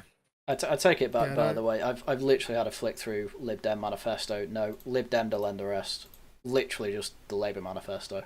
Like, there's basically no difference. Yeah, but unlike Labour, they won't actually do it. No, well, yeah, I understand the evil but incompetent, therefore not as bad. But still, if they might start trying to get competent if it looks like they're going to have to do something. Destroy. Is that saying that Labour is evil and competent? Because I don't think they're competent right now. I mean, that's true as well. Let's face Well, it. yeah, but they're able to. Sorry, Karen. I was just saying, let's face it. Most parties in the UK, 90% of all the parties are the Labour manifesto. They're all commies, as far as I'm concerned. Commie or commie adjacent. Yes. You know, you name the party, it is the Labour manifesto in a different shade. Well, the good thing is that people seem to be they're losing interest in all political parties and realizing that that's kind of not where the answer is going to come from. Is the one thing that I still do agree with Connor on his point that it's cruel and unusual to make the Dino involved in politics. To be fair, true, I do miss the days when I could not worry about it. Well, there's also that thing about people who just want to be left alone are the most violent and destructive force once you take that away from them. Because they just want to be left alone. I mean, it's basically what Gamergate was, right? Like, you came after people's video games, and we'll just topple your entire political structure. Now they're going after the Gooners. Well, that's what I'm. Because now they're coming after video games and people's pornography. It's just like, great. So now you're going to have an awful lot of idle young men. I did enjoy. I've seen on TikTok there's basically no one defending the Online Safety Act, and a few of them were like, "Oh, I was doing this before," and then I realised it. Just John. They basically say without. I don't know. Well, no, I do know why, because I see what everyone's complaining about, and it's not the thing you should be complaining about. But the thing is, go on. Well, people on TikTok, typically left wing, and even they were saying, I was defending it, now it's actually come in, yeah, this is horrible. Because there's people that have tried to get information on what to do if they're being domestically abused and they can't reach it because they need to prove their age, but a lot of these things just don't let you on because they don't have the ability to check. So, yeah, it's just stupid. Go on. I'm happy just showing them Norman Reedus. Go on. The thing is, what I've learned from tonight is the whole online safety thing was a Tory policy. How come Labour never take the win in the way they ought to? It'd be so easy for Keir Starmer to turn it round, right? Get some political kudos and blame it on the Tories for once. Every time he's blamed everything on the Tories, he could do this and just blame it on the Tories and walk away from it. The hero for once. The Afghan stuff. They revealed that. Labour revealed that. Labour stopped it. And just nothing. They don't take advantage. I'm not giving Labour that, but I'm not giving Labour credit for it. It wasn't. They didn't really have a choice. Well, no, they didn't have a choice. They also refreshed it as well. Like they turned it over for an extra year. Right, hang on. No, I'm an expert on this now. No, what happened was Tories extended it, and then eventually it got to a point where one of the appeals, the court basically just said it's renewing indefinitely. We're checking every 3 months. Labour didn't do anything to try and stop that. They didn't appeal that decision or anything. They just let it run. And then a senior civil servant came in and said, "Oh, by the way, none of these people were ever in danger." So just let it go. And then they let it go, and Labour were like, right, it's let go. We're letting all the people that have already been invited in. It's still an easy win they could have taken to attack the Tories with, and they just failed completely. Yeah, well, that's what I was saying with the online safety one. Yeah, if Starmer's looking for political capital to exploit, I mean, that's what me and Tharium are talking about now. We're talking about Labour exploiting a situation. It'd be so easy for Keir Starmer to undo the online harms bill and like, Tories, look what they've done. Oh, God, Tories. Do you think it's tactical, though, because Labour doesn't see Tories as the main opposition now? And so if you slate the Tories more, then you just really benefit reform. And so that actually makes their opposition stronger. Everyone hates the Tories. Just little things that Labour could do to turn around the political fortunes. I mean, like, someone should be advised. I don't want to be telling don't interrupt your enemy while they're making a mistake and all that. But I don't get. They're so incompetent. You are forgetting. I expect more from my enemies. I expect a higher caliber of enemy. I don't know why you'd expect more. You're forgetting as well that. I don't know, I'm pulling this number out of my bum, but probably 90% of Labour supporters actually supported the super injunction because it saved Afghan lives. Like, you got to bear that in mind. That's why they're not attacking them on it, because they agreed with it. Most of the voters do. Like, voters in this country are mental. They nearly voted Corbyn. Keir made that Islanders Stranger speech, and he wasn't worried about his base doing that, was he?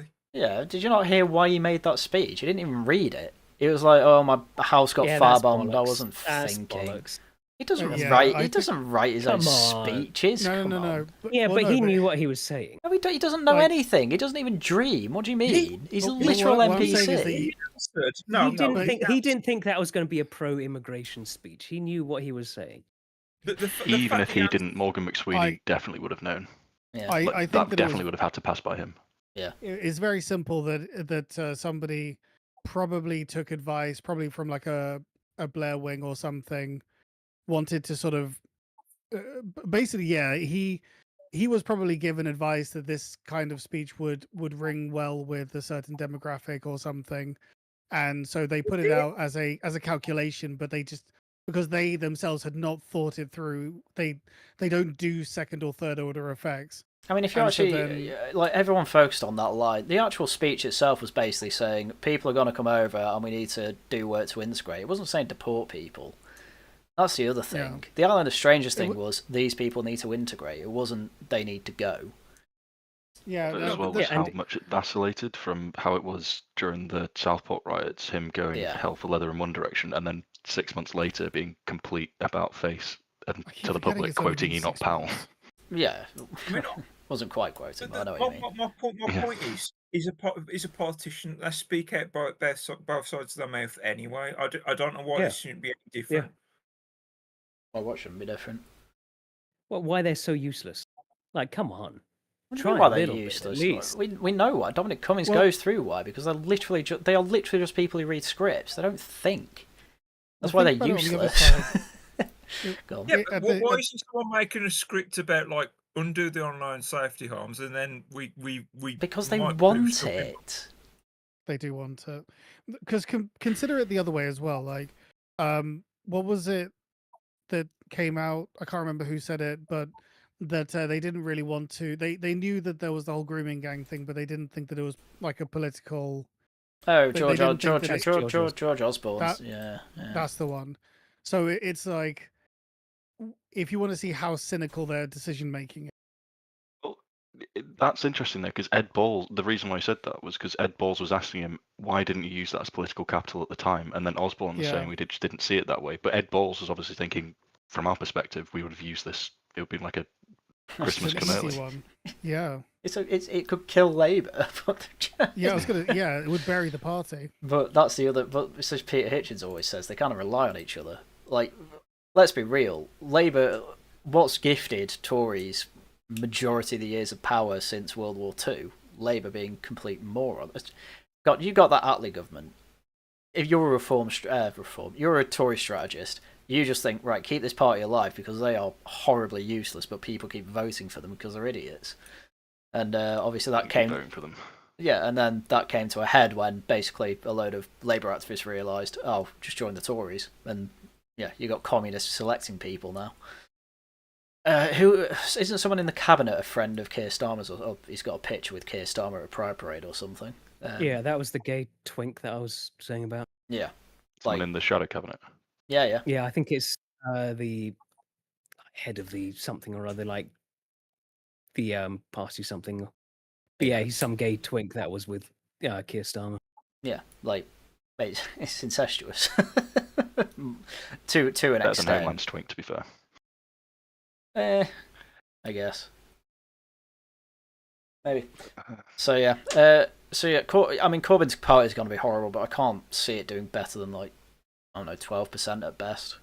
Good thing is it going to be stable, or do you think it'll fall apart?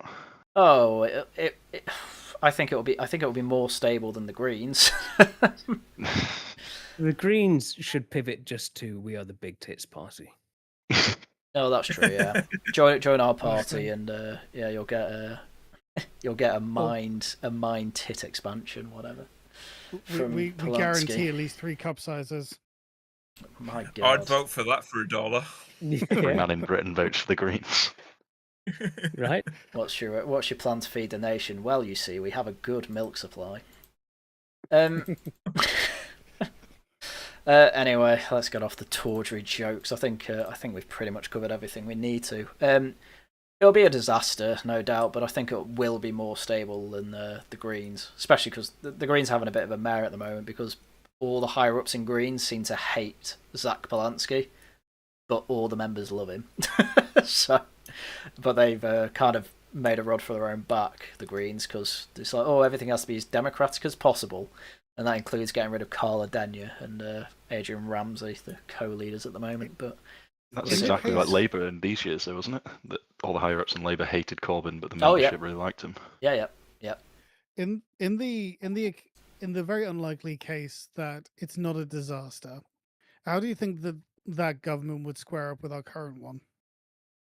Well, the Corbyn one. Very similar. Yeah, like let's say a nightmare scenario. Okay, similar but infinitely worse at the same time. Yeah, weirdly, Rayner's the thing actually keeping complete fiscal disaster from happening tomorrow. It's going to happen in a few years' time, whereas Corbyn would just be pull the lever now and let it all go. Amazing. Wrong lever. Yeah, I've noticed that. Like every time it's like, there's stability in the Labour Party, it's always Angela Rayner. It's like, oh no, don't say that. She'll become next leader. Sorry, yeah, Rayner's keeping the membership chair. I actually meant Reeves fiscally is actually the one that's making them not just do everything they want at once. Well, I mean, again, she's another NPC. She'll just be doing whatever the Treasury's telling her to do. Like, she'll just be reading the script. Yeah. That's why she's stressed out. She can't do anything. She can't make a decision. But if you've got an actual zealot or a full-on zealot in there, they'd just ignore the Treasury and then start pulling levers. well, then it gets a bit yes minister, I suppose.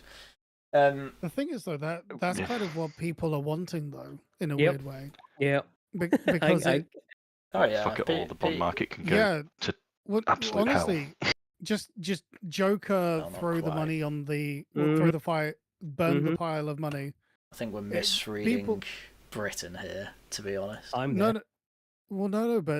The thing is, I'm seeing it not just in Britain, but just generally. I mean, the reason that Trump was the reason Trump was elected was effectively like F the system. Brexit was effectively an F the system as well. Like it is there. There's a war on Whitehall, but I don't like people clearly aren't for break the bond market to do it because that's what Liz Truss did. So it's not quite right. Most people don't understand it. Yeah, most people don't understand. Nobody understands it. People just know that the way the system works now they don't like, and obviously Liz Truss was always shown as this person who is part of the system, despite the fact she was trying to take a crowbar to it. Oh, very minimally. It was not. I don't think she wasn't like Joker mode like Sarah's talking about. I think Sarah's saying that no, we should just spend all the public money we want because people just want more and more. Well, it's two sides of the coin. It's two sides of the coin, right? So the Labour one is just money print to go bruh, and the sort of the more right wing version of it, quote unquote right wing, would literally just be let the public sector collapse, and because again, it's just clearly things aren't working. Clearly things. I don't. It is that. I'm It not. is that point of like, do we want? Well, no. I'm not saying that this is ideal. I'm just saying that this is the sentiment. Do we want reform or do we want revolution? This is the question that people are asking. I don't think many Choice between people. Chavez and Millet. I don't think that many people Basically. actually want ashes around. You don't need them. that many people. You don't need that many people. Most people just sit by and do nothing in any sort of revolution. I am once again having to point out that if we have revolution, it is going to be a Corbynista one. It's not. I'm not saying I want this, by the way. That's not how it's looking at the moment. Oh, you're so blind. What you think a few people cause a bit of ruckus in Epping, and therefore you're going to have a rise up, and Whitehall's going to burn down to a massive. You are so blind to the anger. Yeah, of course, there's anger right now. To be fair, Harry, I've spoken to a friend who's, for the life of me, I swear he's a leftist. But even the way he talks, yeah. I've got a lefty friend who does for the lack of a better word, Fed post about. Well, I'm not going to say it on here, but he has a very similar sentiment. But again, his is like the flip side. You want to see the world burn, kind of. Joker. I mean, my point isn't that people don't have this sentiment. My point is, if this sentiment does go through, you're going to end up with a Corbyn world, not a based one. No, you won't. No, you won't. Beyond me why you think otherwise. Beyond me. My main problem is that I don't think that I would like. I don't know whether. For me, it's not a desirable situation, but what I'm saying is that the sentiment is there, and I understand the sentiment. That's basically the only point that I was making. We know for a fact that under 30s, not even generally, just mostly are left wing, effectively Corbynista types. Like, we know that. I don't know where this idea that it's going to be some based, homeland adjacent based mob that's going to take everything over comes from. I don't know where it comes from. Look at it. What do you mean? Look at it. Like, yeah, there's a few people rising up in Epping. Like, okay. It's more than Epping. It's everywhere, man. What I don't know why you're everywhere. So thick about it's 4 places at the moment. It's Leeds, Norwich, Epping. Where else? Can't remember. Devil's advocate. They do have to bus in their Ballymena. protesters. Ballymena. Northern Ireland's interesting, to be fair, but go on. Yeah. I'll tell you where it is, right? It's not action at the moment. It's just lots of normal people, normies, NPC, up and having very bizarre conversations and mentioning names I shouldn't be talking about. Yes. I mean, where's all the base diversity you keep telling me at all these protests? Well, Barrett, they keep being told to keep their weapons in the mosques. We saw that happen. Come on. What I will say, sorry, just quick interjection on that one, because do you remember the Panama man? No. Who shot the climate protesters? Oh yeah. Oh, it was such glorious. a meme. But I remember. I think he is. But I remember my gut reaction to it, and I went online and saw other people had shared it, which was, this thing had happened. This guy had basically murdered 2 people in cold blood, and I felt really bad. But my gut reaction was, get wrecked. I don't agree with what he did, but I can understand why he did it. It was very cathartic to watch. Well, the thing is, but I think that is the reason you're not seeing action now makes sense. But what I'm saying is that sentiment, I think, is the thing that actually is starting to become more and more normal, where it's like, I don't like that people are rioting, but I can understand why they're rioting. And Okay. I mean, I get it. We're talking about the country boiling over. I don't even think we've got to the ball yet. We're just starting to see a few bubbles. Yeah. That's generally the outlook. I mean, even the Times are talking about this. That's our point. Isn't it? But there seems to be an ignorance here of that. There's going to be a reaction to that. That is going to be bigger.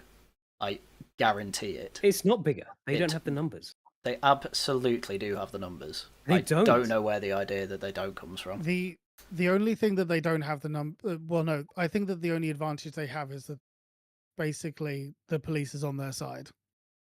Like, for example, look at Epping, No, right? they won't be involved that much. Well, no, but what I'm saying is that currently, the only reason that the counter protesters, quote unquote, are able to have any sort of edge is purely because usually, like the police are usually like moderating or mediating essentially. Yeah. Well, they're bussing them in. I don't know about No, that. I wasn't with you on that, Sarah, about the police being on the side. I would say the hopeless police are on their side. The other police are following the orders for now. Yeah, I think that would be. I don't like to talk about it too much. With the Starkey, where almost like if you talk about it, it brings it to pass kind of thing. But there would be. I think that the state also assumes that if something kicked off, that there wouldn't be. Or did we lose someone? It's fine. It's just Muzzkie. Just carry on. Yeah, but I think that there's an assumption that there wouldn't be a schism within the military, within the police, within, and I guess that would be true civil war at that point, which is not an ideal situation. The state, no, they can't rely on the soldiers, the actual fighting soldiers. The special forces as well. Like that's going to be an interesting one. Yeah, they're not gonna start shooting their own people in favor of the foreign scum. Well, come on. Well, that's the thing though. Some of them are very good soldiers, and that does include following orders to the letter. And that's where I think that the schism is going to be. No, I know any sort of or anyone from like the sergeant level down. You see plenty. You see you talk to soldiers. They'll all say, "No, I'd never shoot or if ordered on my own people." Your average, I can't remember where I read this, but your average officers, like something like 4 out of 5 of this anecdote anyway, they're voting reform, so they're definitely not going to go against their own people. I'm very heartened. Put it that way. Heartened. Yeah, so your officer class anyways, vaguely leaning reform. Honestly, your average officer class probably hates that HR woman who became head of Bryce Norton. Like they were probably happy to hear Richard Tice having a go about it, to be honest with you. For me though, that's your only saving grace on all this. If the army basically separates themselves from the problem with the army is that they all swear an oath to the king, and I was going to touch on that. From the stuff you hear about King Charles, he's a bit of an internationalist. Yeah, which we talked about right back in the RV days. Yeah, but well, you never know. They might go against the king at that point. You never know if it ever gets there. King Charles doesn't exactly. I mean, a lot of them swore their oaths to Queen Elizabeth, not King Charles. You swear it to the crown, like irrelevant who sits on the throne. Oh, I don't think you're just looking at this all wrong. Well, no, they'll ignore him. They'll probably ignore Oliver him. Cromwell happened. Let's put it that way. I'm not saying they won't ignore him if push comes to shove. So. I just personally, I mean, I've always made my point very clear, and for the YouTube censors, I am much more in favor of reform than I am revolution. I don't want a civil war. You're gonna get both, so. Well, I don't want a civil war. I don't want to have to fight. I don't want to have to raise children in that kind of so much excitement of something you're not even going to bother fighting. But no one wants any of these stuff. But I mentioned it earlier. Labour could take a few easy wins and calm it down just a little bit. Could have calmed it down back in Southport, but you need a personality for that, apparently. Anyway, I'm bored of talking about this hypothetical. I'm ending it. Been here for 3 hours, for God's sake. Jesus Christ, Harriet, no.